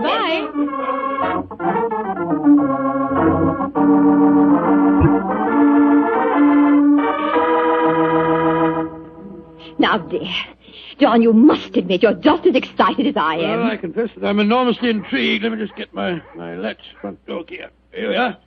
Dr. Paradis is a devilishly clever woman. Even so, my intelligence tells me it's impossible for the package to have reached here before us. Here we are. There you are, Master. Mum, just in time for lunch. Tell me, Annie, did a package arrive for us? Oh, yes, it did, Mum. I put it on our table. Great Scott. How was it delivered, Annie? Well, now, that's the funny thing about it, sir. I don't know. I went out to polish the brass on the door knocker a few minutes ago, and there was the parcel, lying on the doorstep. No one had rung the bell or anything. I didn't know how it got there. Thank you, Annie. You can go now. Yes, Mum. Well, John, what do you say now? There's a miracle's been performed. I don't believe my eyes. Look, there are my initials on the package. Mary, I think that if you don't mind, after lunch You'll go round to Baker Street and tell Sherlock Holmes about this. Oh, you mind, dear? Of course not, dear. Good. It'll be nice to see Holmes again anyway.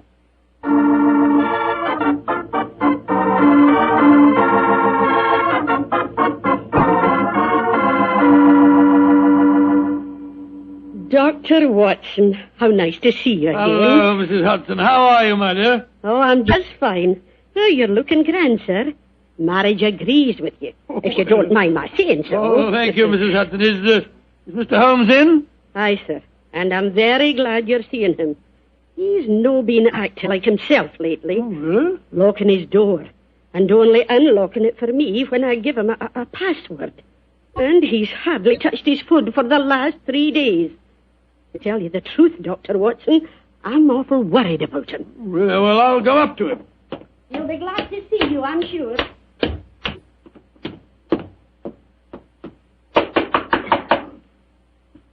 Yes? Who is it? It's me, Watson. Watson? Oh, possibly. I'm not taking any chances. Holmes, this is ridiculous. Surely you know my voice after all these years? John H. Watson. Tell me what your middle initial stands for, and I'll let you in. It stands for Hamish. Watson, my dear fellow. How are you? I'm fine and delighted to see you again, Holmes. Incidentally, why all this rigmarole about locked doors and passwords? Well, Professor Moriarty has decided that it's high time to settle his score with me. There have been several attempts on my life lately. Twice I've been attacked in the streets, and only yesterday a shot was fired at me through the window you see broken there. Lord Holmes, you must be careful. I am being very careful. That's why I indulged in what you refer to as all this rigmarole. But, well, enough of my problems. What's on your mind? There's a sparkle in your eye and an air of excitement that tells me that you've some news to impart. Well, I must say there is something. Of course there is, my dear fellow. Come on, tell me about it. You ever hear of a new metal called Paradol and its inventor, Dr. Paradis? Oh, yes, indeed I have. I received a prospectus concerning it the other day. Well, what do you think of the idea? Oh, obviously it's rubbish designed to fool a gullible public into buying shares. Don't tell me that you were taking advice. Oh, no, of course not, Holmes. Naturally, as a scientific man, I knew it was rubbish. My wife, however, had become a little involved in the concern, and so today, to prove to her that the whole thing was a fraud, we went down to the laboratory and met this Dr. Paradis. Oh, did you indeed? In the first place, let me tell you, this Dr. Paradis is a woman. Oh, a woman? As you can imagine, I didn't have any difficulty in discrediting her theories. In fact, I'm afraid I made her seem rather stupid. However, we did stay there long enough for her to give us a demonstration.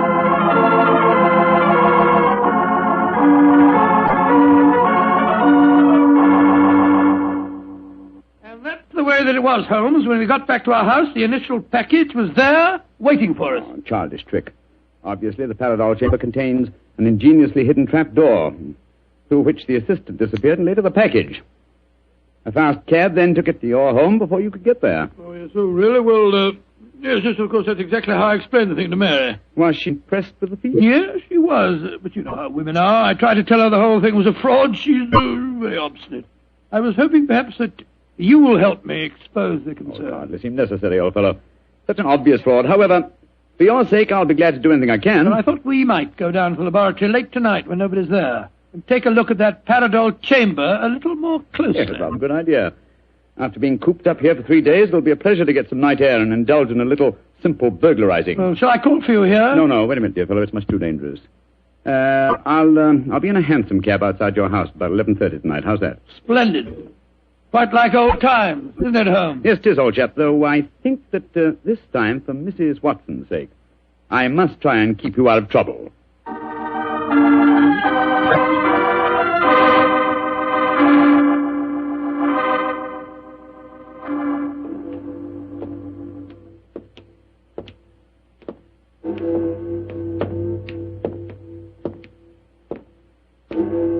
Midnight, Holmes? Yes, Watson. Time that only concerned old bachelors like myself should be wandering the streets of London. Oh, rubbish, Holmes. You talk as if Mary was a tyrant. Now, don't get angry with me, old chap. I was only being facetious. Is this, Dr. Paradis' laboratory? Yes. I'd like to be seen. I don't imagine it'll be very hard to break in, though. Strike a match, will you? I took the precaution of bringing this lantern. There you are. Thanks, old fellow. Is the door locked? Yes, but I think a skeleton key will do the trick. Hold this lantern for a second, will you? Yeah. Oh, this is child's play so far. Come on. There's the Paradol chamber over there. Uh-huh. Give me the lantern again, old chap, will you? Thanks. Mm-hmm. Quite an elaborate construction. The door's been left open. Let's go in and take a look at the inside of it. Not both of us, Watson. If this is the only entrance, and the two of us walked in, it'd be too easy to slam the door shut on us. I suppose so. You go in and I'll keep watch out here. All right. Oh, I trust that in a few minutes I won't find myself lying on your doorstep. Holmes, there are times when your sense of humor is a little strained.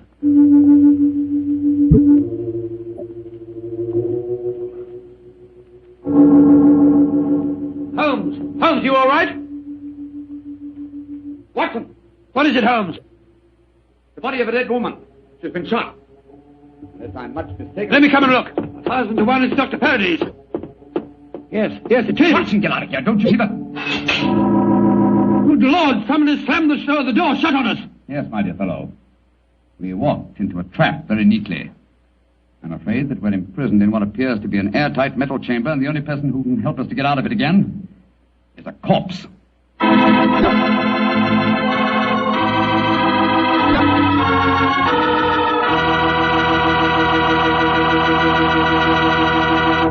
Dr. Watson's story will continue in just a few seconds. It's time for me to remind you that good food always tastes better when served together with good wine. Did you know that Petri makes 2 wonderful mealtime wines? Wines especially made to go with food? Well, they do. Petri California Burgundy and Petri California Sauterne. You want a rich, hearty red wine, a wine that's great with any meat or meat dish, you just try Petri Burgundy. And if you want a wine that's perfect with chicken or fish, try a delicate golden-colored Petri Sauterne. Petri Burgundy if you want a red wine, Petri Sauterne if you want white. But always a Petri wine if you want a good wine.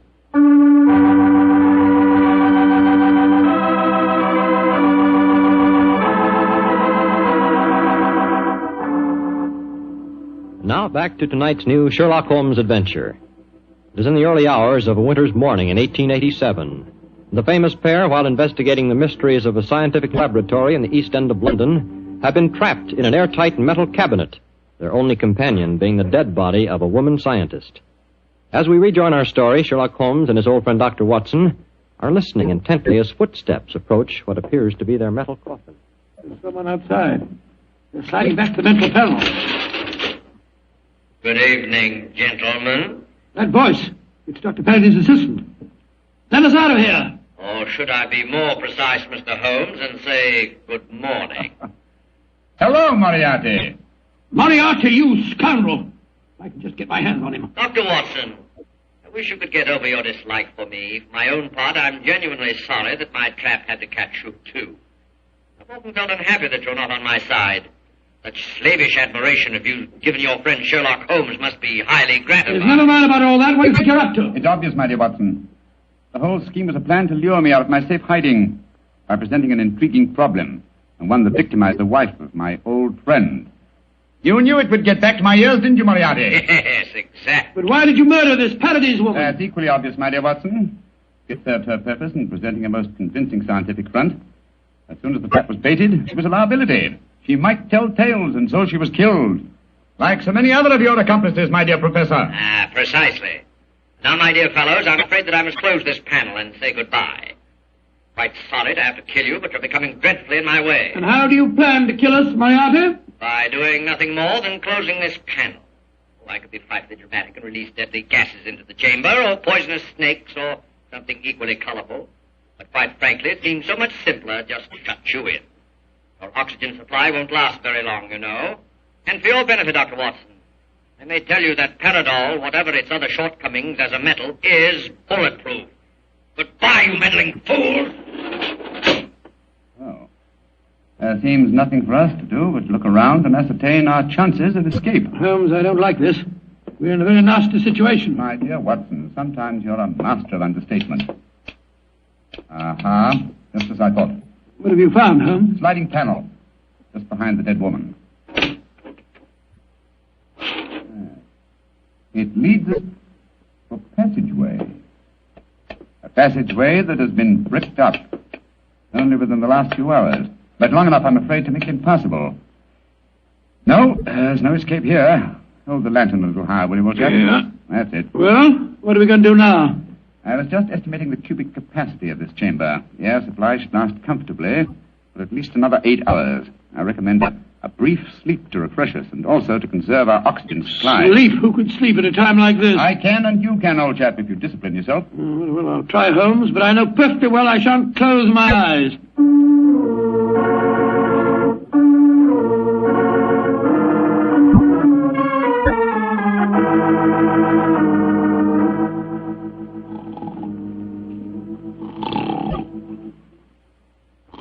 Wake up, Watson, wake up. Yes, Mary dear. It's you. Oh, we're still in this infernal trap. I'm afraid so, old chap. What time is it? Just after 7 in the morning. How long did you estimate our oxygen supply would last? Probably about another hour. Well, it's just possible that some worker will come to the laboratory early and let us out. I shouldn't count too much on that if I were you. I suppose not. I say, Holmes, I'm famished. Yes, I thought you would be, my dear chap, so I saved you this half of a bar of chocolate. I ate my own share just before you awakened. Oh, thanks, my dear fellow. Did you sleep too, Holmes? No, I didn't, Watson. I employed my time in conducting a minute examination of this chamber. I was trying to find some possible way of getting out. And you failed, eh? I'm afraid so. Holmes, this looks like the end, doesn't it? Well, if it is my time to die, I'm glad that we're together again.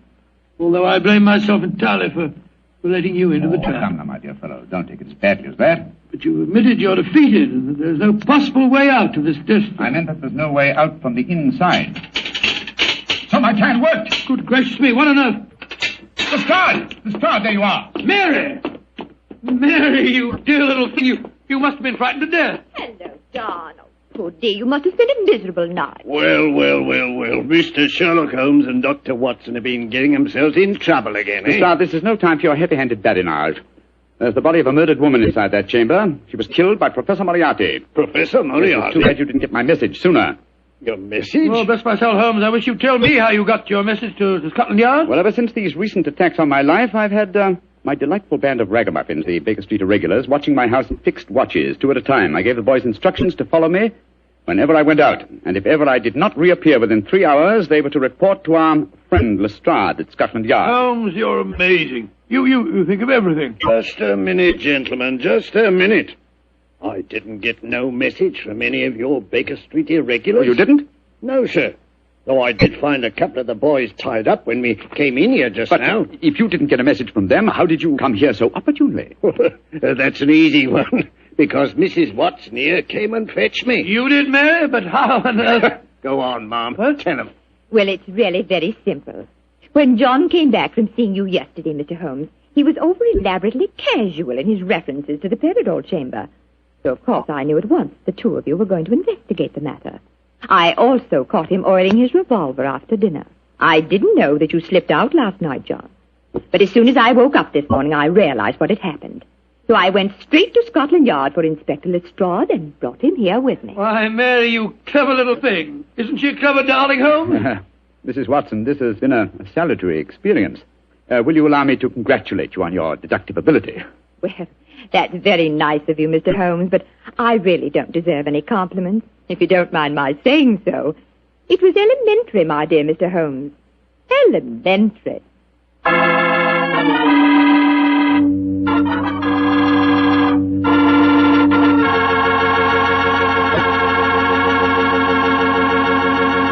Good evening, Doctor. Good evening, Mr. Bartell. Draw up your usual chair. Thank you. That's it. Well, did you enjoy the Christmas holidays? Well, I've had a whale of a time, thank you, but I don't think I can face a turkey or a mince pie for at least another year. How about you, Doctor? Oh, I had a very pleasant week, too, my boy. Parties, visitors, and a flattering number of Christmas messages to be answered. Oh, say, you got a new pipe. Is that a Christmas present? Yes, new pipe, new tobacco pouch, and a pound of my favorite tobacco. All of them sent to me from London by an old client and a friend of mine, Sir Ian Dunbar. An old client, huh? Well, do you mean he was one of your patients, or was he someone that you and the great Sherlock Holmes helped? The latter, Mr. Bartell. As a matter of fact, it was receiving this gift that reminded me of the story I've decided to tell you tonight. A story in which Sir Ian Dunbar played a prominent part. And how did it begin? The day before New Year's Eve in 1899. Sherlock Holmes and I sat in opposite corners of a first-class railway carriage as we sped towards Edinburgh in the Flying Scotsman. What took you and Sherlock Holmes up there, Doctor? It started off as a holiday visit, Mr. Bartell. My old friend Sir Walter Dunbar had asked Holmes and me to spend a few days with him at Dunbar Castle, about 20 miles outside Edinburgh. After we left King's Cross Station, Holmes, his sharp, eager face framed in his deerstalking cap, dipped into the bundle of fresh papers which he'd brought with him. We'd left Bedford far behind us before he thrust the last one of them under the seat, leaned across, and offered me his cigar.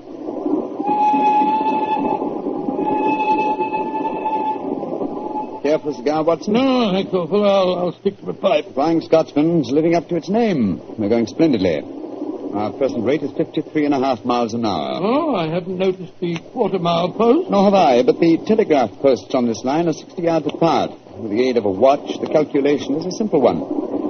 Watson, my dear fellow, we have several hours ahead of us. Now, tell me more about Sir Walter Dunbar. I have a feeling that he is in some kind of trouble, but you haven't wanted to talk about it. Well, it's not exactly trouble, Holmes, but there's a strange problem that confronts the Dunbars. A problem that'll be settled at midnight tomorrow. Oh, indeed. Night of New Year's Eve, eh? Yes, exactly, but to really appreciate the story, I have to begin by telling you of the death of old Sir Thomas Dunbar. The father of the present baronet, I suppose. Yes, he was severely wounded at Waterloo, though he managed to last out long enough to get back to Dunbar Castle. The story goes that as he lay there on his deathbed, he told his wife of his plans for their unborn child. Dinna grieve, lass. I'll fetch the baronet here home from Waterloo. What if I fetch the mortal wound as well? Oh, hush, lass. I'm not afraid to die. All that niggles me is that I shall ne'er see the child you bear. The Sir Wattle Scott no coming yet. Jenny, he visit the deathbed of his old friend. Oh, who's there? Is that you, Sandy Murdoch? Aye, Thomas. It's me. I'm leaving an unborn son behind me when I die. Now, I don't trust women or children or banks for that matter. Put the best part of my wealth and gold in the big iron box you'll find under the bed. The money's there. And something else for a rainy day. You have to keep that box in trust for me, Sandy. You can turn it over to my boy on the New Year's Eve before his 21st birthday. And he'll be a man and wise enough to know how to use it. You understand, Sandy? Aye, Thomas. But supposing your bairn's a girl. A girl? I tell you, it'll be a boy. And we'll name him Walter after my good friend, Sir Walter Scott.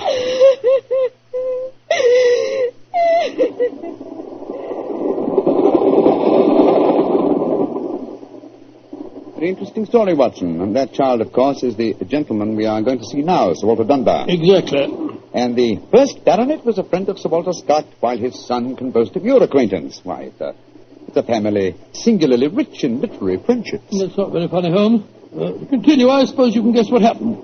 Sir Thomas carefully drew up the document to specify the New Year's Eve before the baronet's 21st birthday.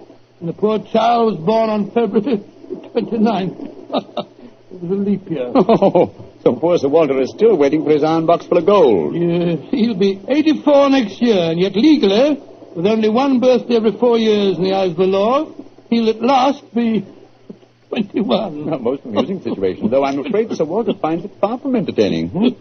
The lawyers must have been extremely scrupulous in abiding by the letter of the document. Yes, old Sandy Murdoch is dead now, of course. But he, too, is a great-grandson, William Murdoch, who still handles the Dunbar estate.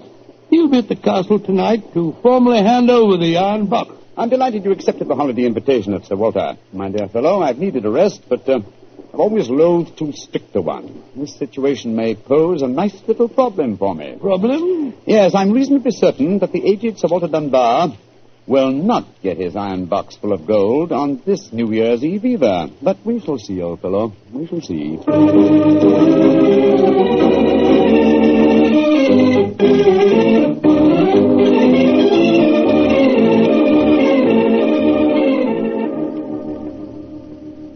Dr. Watson, I'm glad to see you and Mr. Holmes here at the castle. Thank you, my boy. Holmes, this is Ian Dunbar, Sir Walter's grandson. How do you do, Mr. Dunbar? I'm very proud to meet you, Mr. Holmes. I've heard a lot about you. Grandfather will be down in a few moments. Let's go into the library, shall we? Oh, I imagine Sir Walter's quite excited about tonight's ceremony, isn't he? Wouldn't you be, if you'd waited 63 years too long for an inheritance? Thank the Lord I had the foresight to be born on the prosaic date of August the 21st. Even if your grandfather's death, you would be the next baronet, I take it. Yes, Mr. Holmes. You see, my father was killed 2 months ago at Mafeking. Yes, I read about it in the papers, my boy. I'm very sorry. Thank you, Doctor. The opening of the box isn't going to be the only ceremony at midnight. Dorothy and I are announcing our engagement. Dorothy? Dorothy Small. She and her father are staying here, too. My congratulations. Yes, indeed, Ian. Indeed, mine, too. Thank you. It's been quite a battle with her father, though.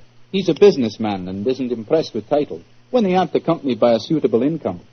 But when we told him about the inheritance, he relented and gave his consent. Here's Dorothy now. Dorothy, darling, I want you to meet 2 friends of mine, Mr. Sherlock Holmes and Dr. Watson. How do you do? Now, how do you do, Miss Small? How are you, my dear? From what this young man's been telling us, I gather that congratulations are in order. Thank you. I finally persuaded Father that Ian would make a worthy son-in-law. For a while, I was afraid we'd have to elope to Gretna Green, live in a cottage on bread and cheese and law, but brave the parental wrath, just as they do in the storybooks. Oh, Sir Walter, there you are. Watson, my dear boy. How are you? And this must be your friend Sherlock Holmes. How do you do, Sir Walter? Very well for a young nipper who'll be 21 at midnight. Gentlemen, may I introduce Mr. Herbert Small? How do you do, sir? I believe that we have to congratulate you on the engagement of your daughter. That was supposed to remain a secret until midnight. The Dunbar box was finally opened. Dinna be grouchy, Herbert. The children are in low, and I'm going to settle money on Ian. And it's New Year's Eve. Let's enter into the spirit of the occasion. Bring out the glasses, Ian. I've had some bottles of my special pride put out. It's the finest port in Scotland. The cream of Dunbar. Aye. My father laid the first bottle down the year before I was born. And a drink of the brew will surely warm the cockles of your heart. My mouth's watering already, Sir Walter. When is this lawyer fellow, young Murdoch, getting here? Oh, any moment, Herbert. As soon as he arrives, we'll have dinner, and then we'll be ready for the evening ceremony. He's bringing the famous iron box with him, Sir Walter? If he doesn't, they won't get any dinner, Holmes. Ian, pass the glasses around, my boy. Ah, here you are, Murdoch. Good evening, Sir Walter. Oh, you've got the box with you, I see. Now the party's complete. Oh, let me introduce you. Miss Small, her father, Mr. Small, my grandson, Ian, you know. Mr. Sherlock Holmes, Dr. Watson. How do you do, sir?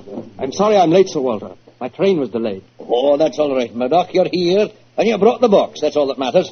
Ian, give our young lawyer a drink. Here, I'll help you pour it. I must say that this is rather exciting, Holmes. The famous iron box with its inheritance of gold. Yes, and from the size of the box, at a rough guess, I should estimate its cubic content in gold at around 5,000 pounds. Not a vast sum, perhaps, to a businessman like Mr. Small, but a windfall to an impecunious Scottish baron. Yes, I suppose it is. A strong young man, Mr. Murdoch. How do you mean strong, Holmes? A box that size, full of golden sovereigns, would weigh a considerable amount. And yet the lawyer carried it single-handed. Now that we're all assembled, I'm going to propose a toast. Though it's still some hours off yet, let's drink to the new year. It means a lot to some of us.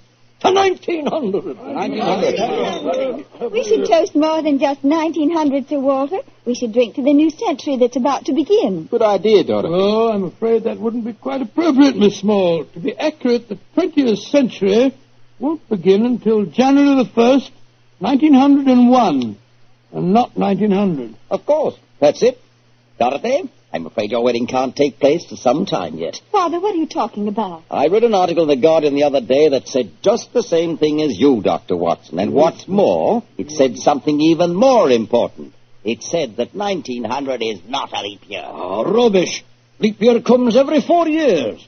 There was one in 1896. Then obviously 1900 is one. I think Mr. Small may be right. What do you say, Mr. Holmes? Do you know? Well, I hope no one would bring up this point, but it's the little problem I referred to on the train, my dear Watson. Yes, I remember. Holmes, for heaven's sake, answer. Is 1900 a leap year or no? I'm afraid it's not, Sir Walter. No? Because of a slight imbalance that would otherwise be produced in the calendar. Of the even century years, only those divisible by 400 are leap years. In other words, 1600 was a leap year, the year 2000 will be a leap year, but 1800 and 1900 are not leap years. Then you have no birthday next year, Sir Walter, and I'm afraid I can't open the box tonight. And the Dunbars won't get their inheritance. And you, my dear, don't marry for a few more years. I won't allow you to marry a pauper. Mr. Holmes, are you sure of your fact? I'm very much afraid that I am, young man. Oh, this is terrible. I cannot stand any more. No, don't take it too badly, Sir Walter. Here, drink this.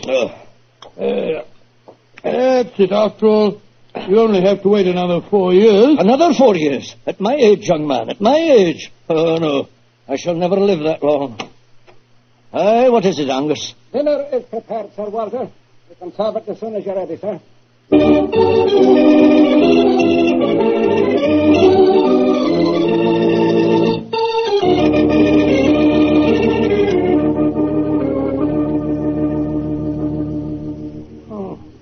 What a miserable meal, Holmes. Sir Walter's gone to his room, the young lovers are nearly in tears, and Small and the lawyer Murdoch seem to be positively gloating. Yes, a most depressing atmosphere in which to welcome the new year. But let us, at least, make the best of it. I think I'll go and have a talk with Sir Walter. And you, my dear chap, why not try and cheer up the young folks? Some of your experiences in India may make them their minds off the trouble. Yes, quite an idea. I'll join you in the library. Call me if you want me, Holmes. Ah, there you are, my dears. Hello, Dr. Watson. All alone in front of the fire, eh? I'm afraid we're not in very good spirits, sir. Oh, nevertheless, I'll sit down here and join you, if you don't mind. Misery loves company, you know. You're very kind, Doctor. I was just trying to persuade Ian to elope with me. But he's being most ungallant. He won't even consider it. How can I, darling? I've got under 200 pounds a year in my own right. How could we live on that? I was counting on the money the grandfather was going to give us to get me started. Now, Miss Small, a little earlier you talked of Gretna Green and bread and cheese and love in a cottage. Yes, There's a lot to be said for it, you know. Well, to be said for it, yes, Doctor. But have you ever tried it? Not literally, my boy, but I may tell you that when Mary, my wife, and I were first married, I had very little money. In fact, my income was just about the sum that you mentioned. And we were very happy. Ah, but you have a profession, Doctor. Look at me. I've been trained for nothing except to be Laird of Dunbar Castle. I can't support a wife on tradition. But you're young, Ian. You can get some kind of position, I'm sure you can. Yes, of course. As a matter of fact, I think that... Holmes, what is it? What's wrong? There's devil's work afoot, Watson. Come with me, old fellow. And you, Mr. Dunbar. Mr. Holmes, what's happened? It's Sir Walter. I went to his room. It was in darkness, but in the moonlight I saw two figures struggling by the open casement. One of them was Sir Walter. As I entered, he disappeared from sight. His attacker had pushed him out of the window into the moat. How dreadful. The other man got away in the darkness. We must get lanterns and go out to the moat at once.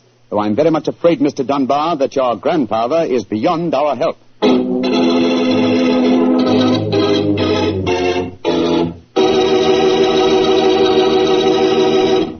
Dr. Watson will be back in just a second, so I'd just like to remind you that if you want to serve a wine over the holidays that you're sure the ladies will enjoy, serve Petri California Muscatel.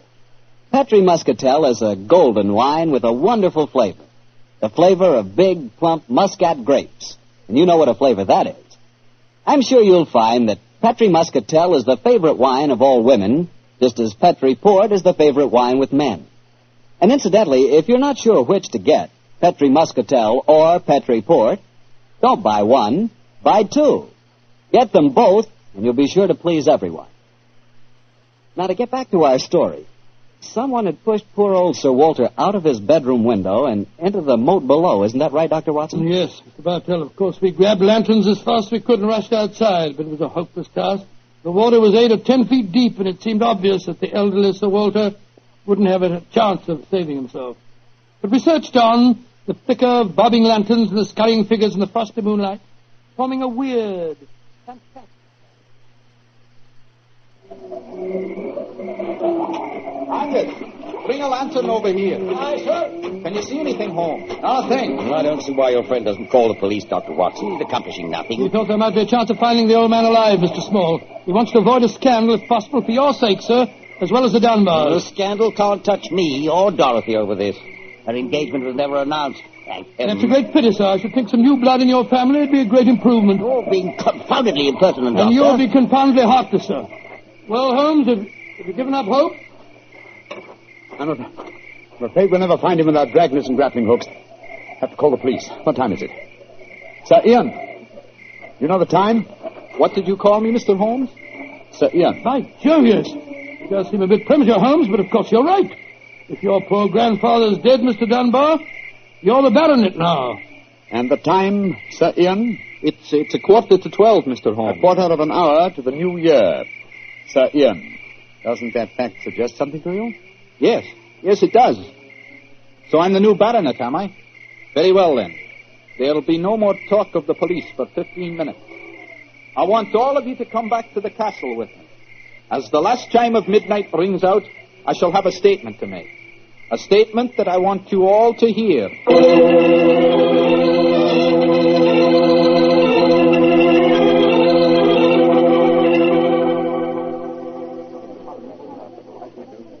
What you brought us all back here for, Holmes? There's something very funny going on. I tell you, I don't like the look of it. And I, Watson, like the look of it very much. I wish you wouldn't be so dashed mysterious. What are you up to? You haven't taken a step yet towards finding the murderer? Haven't I? And I wonder what causes the beads of perspiration on Mr. Small's brow. Small? You mean that Small... And I wonder what causes the singular look of apprehension on the face of Murdoch, the young lawyer. You remember, of course, on my remarking how easily he carried the large iron box. Great Scott, yes. And it took a strong man to throw Sir Walter out of the window. Watson, huh? The new year is approaching. Ladies and gentlemen, in view of our recent tragedy, this is one New Year's Eve when none of us feels like song and jollity. But there still remains a ritual duty for me to perform. Mr. Murdoch, open the iron box, please. But I can't do that. It was only to be opened for your grandfather. No, Mr. Murdoch. The phrase was that it was to be opened on the New Year's Eve before the baronet's 21st birthday. I am now the baronet, and I shall be 21 next year on August 21st. Open the box, please, Mr. Murdoch. Ian, darling, how frightfully clever of Good you. lad. I hoped he'd think of it. Sir Ian. Murdoch, open that box. Very well, Sir Ian. But I'm afraid you're in for something of a shock. Great Scott, the box is empty. Except for a sheet of notepaper in the bottom. What's the meaning of this, Murdoch? Read that paper, Sir Ian, and you'll understand. I owe you 4,000 sovereigns. And it's signed Alexander Murdoch, on behalf of Murdoch and Murdoch, lawyers. You'd better explain this. It's the family skeleton, Sir Ian. That note is signed by my great-grandfather, the one that witnessed the original deed concerning the box. As soon as Sir Walter was born on that February the 29th, my great-grandfather realized the money wouldn't have to be produced for 84 years. And so he stole it. He borrowed it. He always intended to pay it back, but he was never able to. When he died, he told my father of his secret, and my father in turn told me. We've always planned to put back the money, Sir Ian, but we've never been able to. This is daylight robbery. You should prosecute them, Ian. The firm's still in business. You can ruin them. You can sue them for every penny they have. Mr. Small, you've already shown a marked aversion to my family. I suggest you allow me to handle their affairs. Bravo, Ian. How dare you, Dorothy? Go to your room. No one's going to their room. No one's leaving here until the police arrive. I'm convinced that one of you murdered my grandfather tonight. And if you ask me, it's obvious who that someone is. Who, Dr. Watson? You, Mr. Murdoch. You came here planning to kill poor old Sir Walter because you never intended to open that box. You thought that your secret would die with him. That's a lie. I was going to tell him everything and then ask for time to pay the money. I didn't kill him. Of course he didn't. There's your murderer. You yourself, Ian. Father, what are you saying? I'm saying that Ian's the murderer. He saw that the box wasn't going to be open for another 4 years. He realized out the money couldn't marry Dorothy, so he killed his grandfather and then ordered the box opened. You're trying to cover yourself.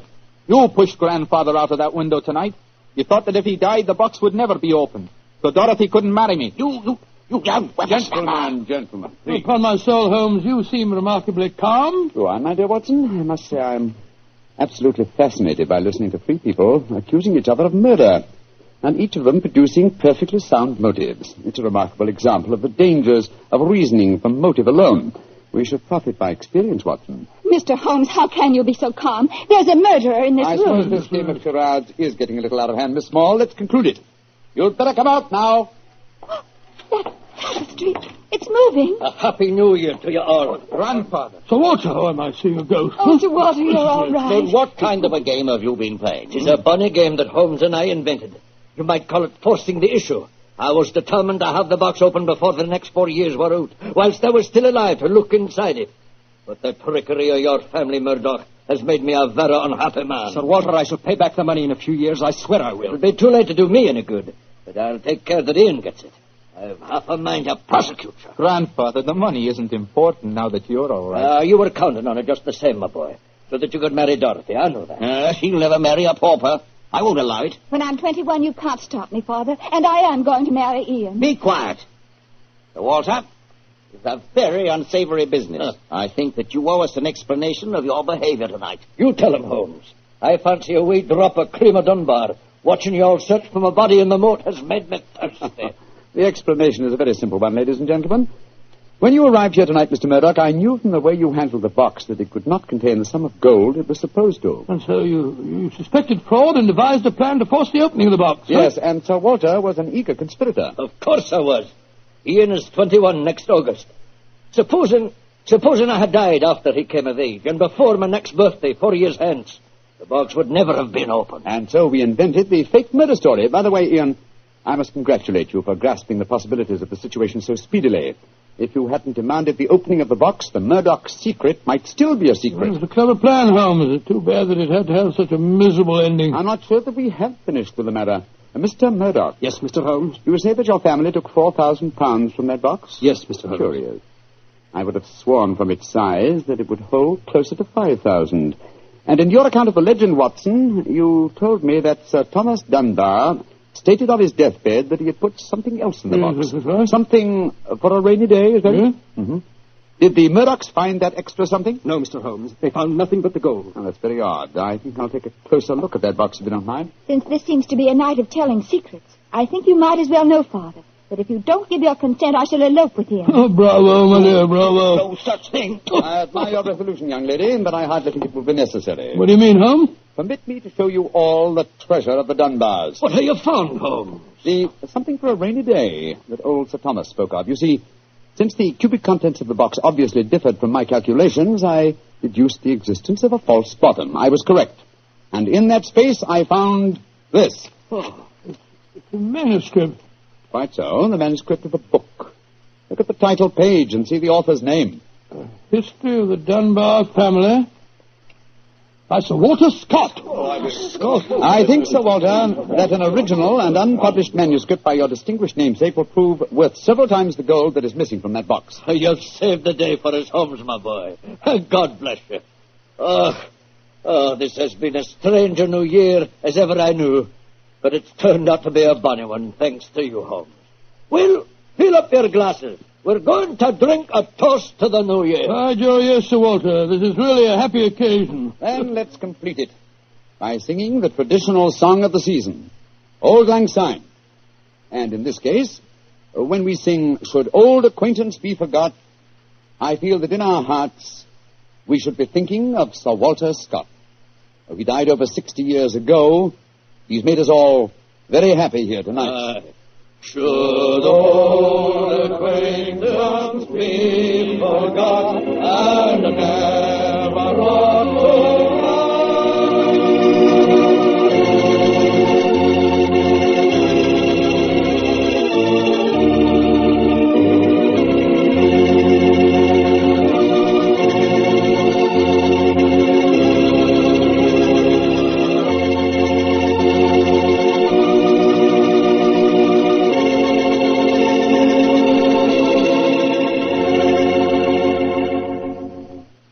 Doctor, that turned out to be a very happy new year for all concerned. Yes, that's one new year that I'll never forget. Well, I sure hope you'll always remember this one, too. Oh, just a second, my boy. That calls for a glass of port. Fine. Well, to a happy new year, my boy, for you and for our many friends listening in. And to you, Doctor. Oh, thanks, boy. That's good. Doctor, this has indeed been a pleasant association for me. Oh, I'm glad to hear. You're the best storyteller I've ever known, and the Petrie family makes the best wine I've ever tasted. I hope that, just as they've been making wine for generations in the past, the Petrie family will continue to make fine wine in the future. And Mr. Bartell, I know that you'll always be here to tell us just how good that Petrie wine is. Well, I hope so, Doctor. And now let's look in on our old friend, Dr. Watson. Doctor? I'm out here on the patio, Mr. Bartell. Come out and join me. Quiet, Winnie. Quiet. Down, Monty. I see the welcoming committee's here. Yes, little scoundrels.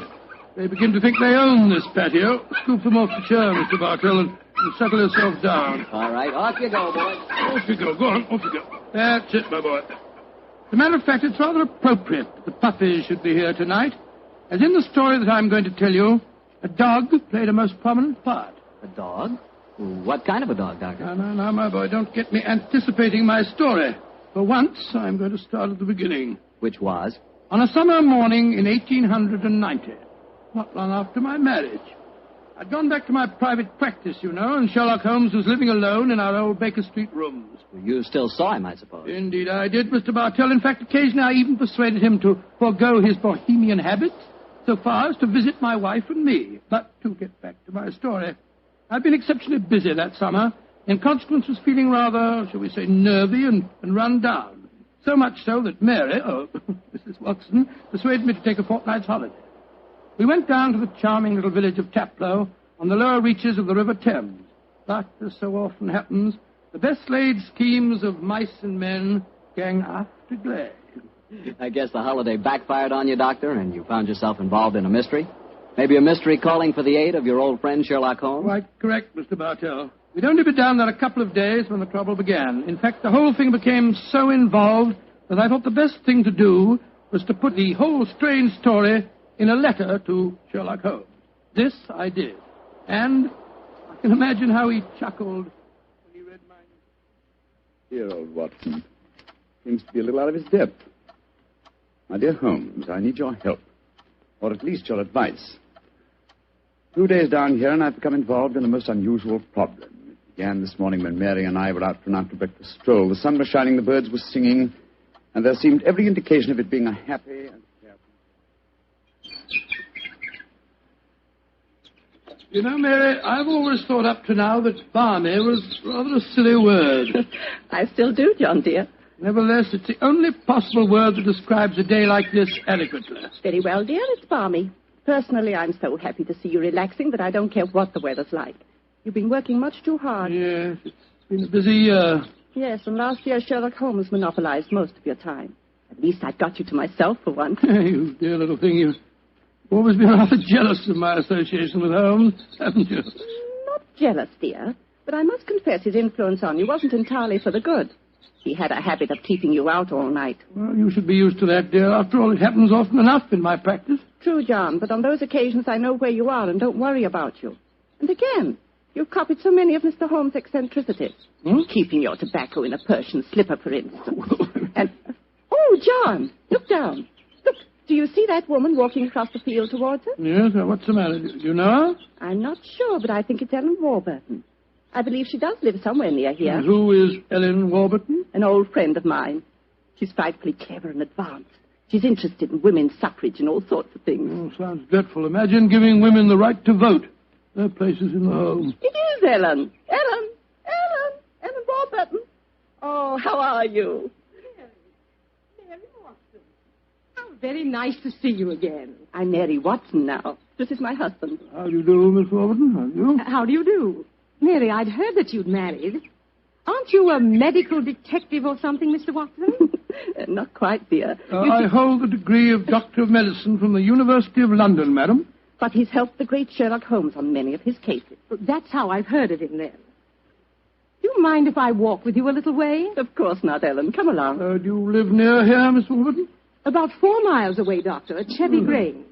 I'm a glorified housekeeper for my uncle, Colonel Warburton. Oh, dear, that sounds rather dull for you. As a matter of fact, the state of my uncle's health at the present moment makes it anything but dull for me. That's why I asked if I might walk with you for a way. Well, what's the matter with him, Ellen? He's going mad. Before my eyes. And I can do nothing to help him. Mad? Come now, Miss Warburton, surely you... Doctor, I'm not an hysterical girl. In fact, I regard myself as something of a scientist. I studied physics for a number of years at Bristol University. And I tell you that my uncle is going insane. What are the symptoms? Most of the time, he's perfectly normal. But when these attacks are on him, he gets in the most frightful rages and says the strangest things. He's even complained of hearing a shrill, piping whistle that comes out of nowhere. I can't hear it, nor can anyone else. But Uncle gets into the most dreadful state. I wonder, would you have a look at him for me, Dr. Watson? Well, I don't Of course, John will do everything he can.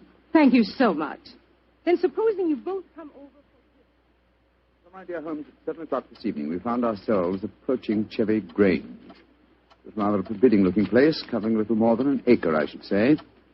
As we stood waiting for admittance, I must confess that I was not entirely...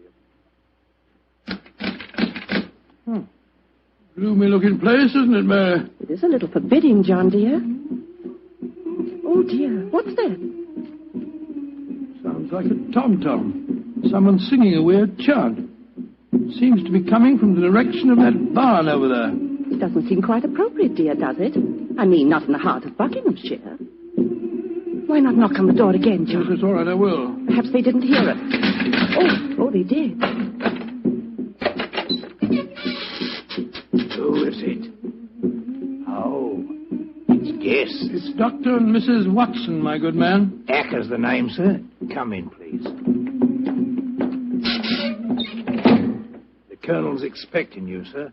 He's in the study. This way, sir. By the way, Hacker, as we were waiting outside the front door, we heard a strange chant, and it sounded as if someone was beating a tom-tom. Oh, that was Miss Narda. You'll be hearing more of her.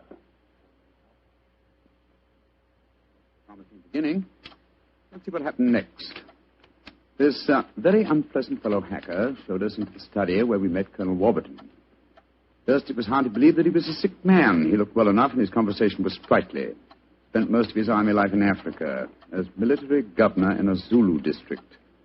And the African spears and other trophies that lined his study walls bore mute evidence to his past life. He encouraged me to tell him some of my own army experiences. Oh, dear, poor fellow. It was really rather sad. There I was, Colonel Warburton, on the howdah of this wretched elephant. The river was a raging torrent, and I couldn't get the confounded animal to budge. Well, I'm a pretty strong swimmer, you know. Won several cups of swimming, as a matter of fact. Of course, I was a much younger man then. and John, dear. Yes, ma'am? You interrupted Colonel Warburton's story, Oh, dear. sorry. I thought this little incident would be interesting. Do go on, Colonel. Yes, Your please story don't, was so all right, interesting. all right. You were telling us that you were intercepted by an African drum code message. Oh, yes.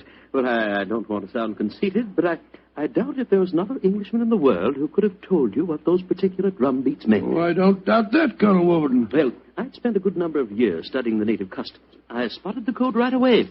It meant that an uprising was planned to start throughout the whole province at noon the next day. Of course, there it is again. The devilish whistle. Can you hear it, Dr. Watson? Mrs. Watson? I can hear nothing, sir. Nor can I. Of course not. No one can hear it but me. Now, Colonel Warburton, don't get so excited, It's sir. black magic, that's what it is. Oh, really, sir, black you magic. must realize that the powers of jungle witchcraft are completely unknown in this country, Dr. Watson. But I know of them, and I can think of many people who might wish to employ them against me. Come in. Oh, it's you, Nada. Great Scott, she's very beautiful. Nada, I want you to meet some friends of Ellen's, Dr. and Mrs. Watson. I am very pleased to meet both of you. How do you do? How do you do, Miss Nada? Nada's father was a Chagajula, one of the greatest Zulu chieftains I ever had the privilege of knowing. He did me the rare honor to swear blood brotherhood. So when the missionary sent Nada to England to complete her education, I insisted that she spend her first few months here under my wing. Listen. What is it, Colonel? That whistle again. For heaven's sake, say that you heard it this time. Please say that you did. I didn't hear a thing, sir. Well, I did, and I know where that sound came from. Now, put down that spear at once, will you, Colonel Warburton? The devils are trying to kill me. I'll kill them first. No, don't throw it, sir, don't throw it. Someone's opening the door. Uncle! It's Ellen. Great Scott. The spear missed her by an inch. Uncle, what is it? Whistle. I heard it again, Ellen. And I'm going to find where it came from. Poor Uncle. Of course, you heard no sound. Nothing, Ellen. What can we do to help him, Dr. Watson? Well, it's hard to say, Miss Warburton. I'm not sure that medical help's what she needs. He seems perfectly sane and lucid except for these strange outbursts. But we must do something. I propose to, madam. As soon as I get back to the inn, I think I'll write to my old friend Sherlock Holmes and ask his advice. There's a problem. I can't feel that the man should be committed to an asylum, and yet obviously when these attacks are on him, he's as mad as a hatter. Well, fascinating problem, and one that calls for speedy action. I think a telegram to my friend Watson might help to clarify some aspects of the case. Yes. Let's see. Dr. John H. Watson, Red Lion Inn, Taplow, Bucks. I suggest that you ascertain one important fact. Does the Warburton household have a dog? Telegraph reply, Holmes. Oh, my soul, Mary. That's a cryptic answer to my letter. Yes, dear, it is. I'm afraid Ellen will be disappointed. He's coming over to join us for lunch to see if you have any news. What on earth can dogs have to do with the case? I can't possibly... Here's Helen now. Good morning, Ellen. Hello, Mary. Good morning, Doctor. Good morning. I suppose it's too early to have received any reply from Mr. Holmes. Well, as a matter of fact, I just got this telegram from him. You can read it if you like. I can't see it makes much sense, that's all. But that's extraordinary. I did have a little dog. He was killed a week ago. But it didn't occur to me to tell you about it yesterday. Well, that's amazing. How could Mr. Holmes have known about it? It's very little that Holmes doesn't know, my dear. How was your dog killed, Miss Warburton? I found him in the grounds with his head smashed in by a stone. Oh, how dreadful. Who do you think did it? It might have been a poacher. And then again, it might have been... Your uncle? It's possible. When he's in those rages, I don't think he knows what he's doing. That's very important. I think I shall go and send Holmes a telegram at once. Don't wait lunch for me.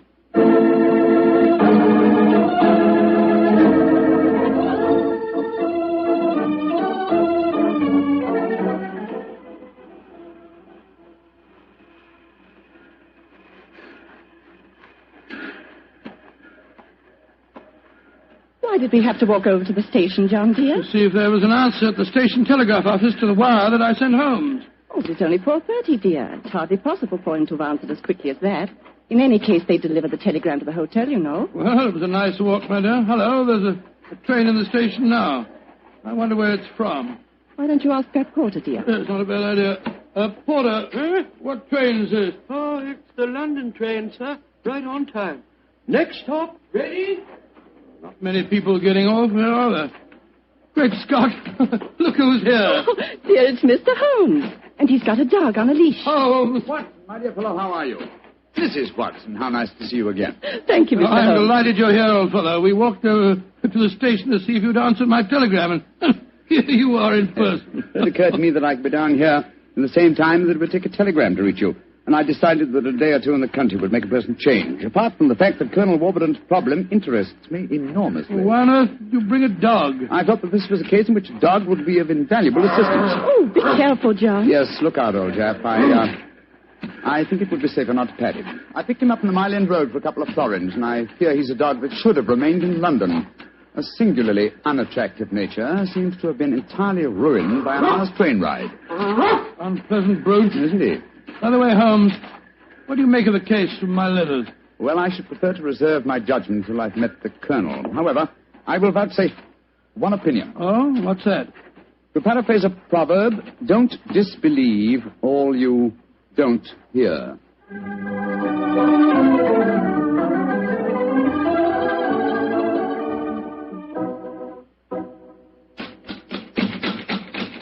I can't think why someone doesn't answer. They can't all be out. Well, while we're waiting, I think I'll tie the dog up to this tree here. I don't want my arrival to cause too much commotion. Quiet! Quiet! Don't you think perhaps we could try the door, John? Yes, certainly. Good idea. Hello. It's unlocked. Let's go in, old fellow. Let's go in. Colonel Warburton? Colonel Warburton? Ellen? Ellen? What was the name of that butler fella? Hacker. Yes, of course, that's it, Hacker. Hacker! We appear to be in an empty house. The dog! Oh, fool that I am. I shouldn't have left him here. Come on.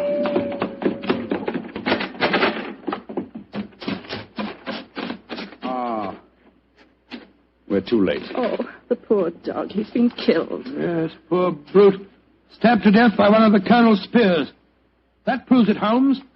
The man is mad. I think not, Watson. I think it proves that Colonel Warburton is a great deal more sane than some of the members of his household.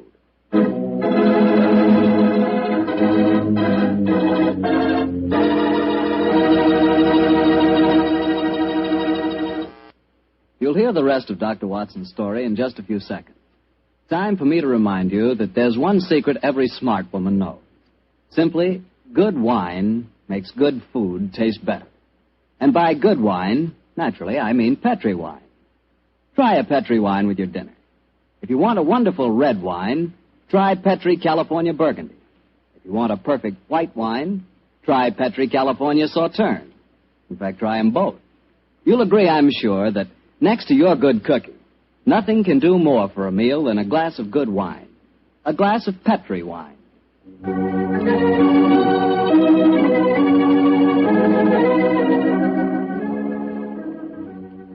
And now back to tonight's new Sherlock Holmes adventure, the story of Colonel Warburton's madness. Holmes, why are we heading for this barn? Seems to me we should be back in the house. Why, old chap? Found the house empty. Besides, I thought I heard. Shh. What is it? Listen. It's the same sound that Mary and I heard yesterday. Once more, it's coming from the barn. Come on, Watson, but quietly.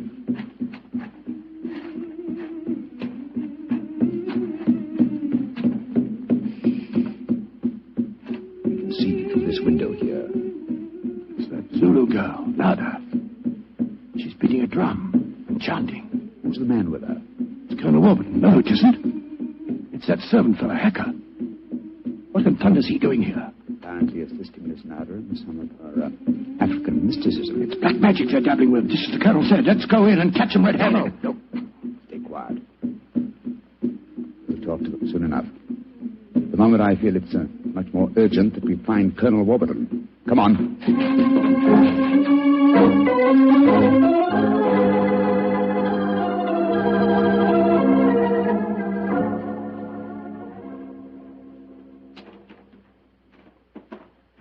There's the Colonel, pacing up and down in front of the house with Mary and his niece, Miss Warburton. We shouldn't have left the women alone with him, you know. The man's dangerous. I don't think the women have been in any danger, Watson. Don't dear, where have you been? Oh, well, Holmes and I decided we'd take a little walk. It proved very interesting. Miss Warburton, this is Mr. Sherlock Holmes. How do you do, Mr. Holmes? I'm so glad you're here. How do you do, Miss Warburton? And this is Colonel Warburton, Mr. Sherlock Holmes, eh? I suppose you think I killed your wretched dog. Well, I might have done it. When I hear that whistle, something seems to snap in my brain. I might have killed it. Why doesn't your doctor friend certify me as insane? Send me where I belong before I do any worse, damn it. Poor man. Isn't there anything you can do for him, Mr. Holmes? I most certainly will try to, Miss Warburton. Watson, old fellow, I wonder if you'd follow the Colonel and give him a sedative. I'm afraid he has quite an ordeal before him. Of course I will, Holmes. Miss Warburton, where were you when my dog was killed? Down in the greenhouse. As soon as I heard the poor animal yelping, I ran up to the house. I see. Mr. Holmes, you are going to be able to help the Colonel, aren't you? I'm convinced of it, Mrs. Watson. That is why I brought a dog with me from London. But now that he's dead, I must obtain another one before I can proceed further with the case. Now, I wonder where on earth I can find a dog. Look. Huh? Down by the gate. There's a little girl walking with the dog. That's Sarah Entwistle, the daughter of our neighbors. Sarah, eh? Oh, excuse me, will you? Just a moment. Sarah! Sarah! Yes? Sarah. Sarah, my dear, what a pretty dog you have there. What's his name? It's a her. Her name's Boojum. What's your name? Holmes. Sherlock Holmes. Sherlock? That's a funny name. Yes, it is, isn't it? Look here, Sarah. Here's a nice, shiny half-crown for you. Why are you giving me money? Well, because I love dogs. I want to borrow, what did you call him? Boojum. Boojum, oh, yes. I want to borrow Boojum for half an hour. Why? Well, I want to play with her, Sarah. You can play with her here. She's awfully friendly. Well, you see, I really want to take her for a nice walk. Why? She's just had one. Now, look here, Sarah. It's a beautifully shiny half-crown. Mommy's told me I mustn't take money from strangers. But I'm not a stranger. I'm a friend of Colonel Warburton. Having trouble, Mr. Holmes? Yes, I am, Mrs. Watson. You see, I want to give Sarah half a crown for borrowing Boojum for a short while, but she doesn't want to do it. Sarah, does Boojum like bones? Oh, yes. Loves them. We've got a lot of bones up at the house we'd like to give her. Have they got plenty of meat on them? Plenty. She can have a wonderful feast, and then we'll bring her back in half an hour. All right. Go on, Boojum. Now, promise you'll bring her back in half an hour. We promise. Yes, Sarah. And Sarah, what about the half crown? Well, I'll take it home and ask Mummy if I may keep it. Good. Goodbye. Goodbye. And take care of Boojum. Oh, she's a sweet little girl. Mr. Holmes, you're not going to expose Boojum to any danger, are you? None, Mrs. Watson. Otherwise, I shouldn't have borrowed her. I'm convinced that Boojum will give us the clue to what appears to be Colonel Warburton's madness.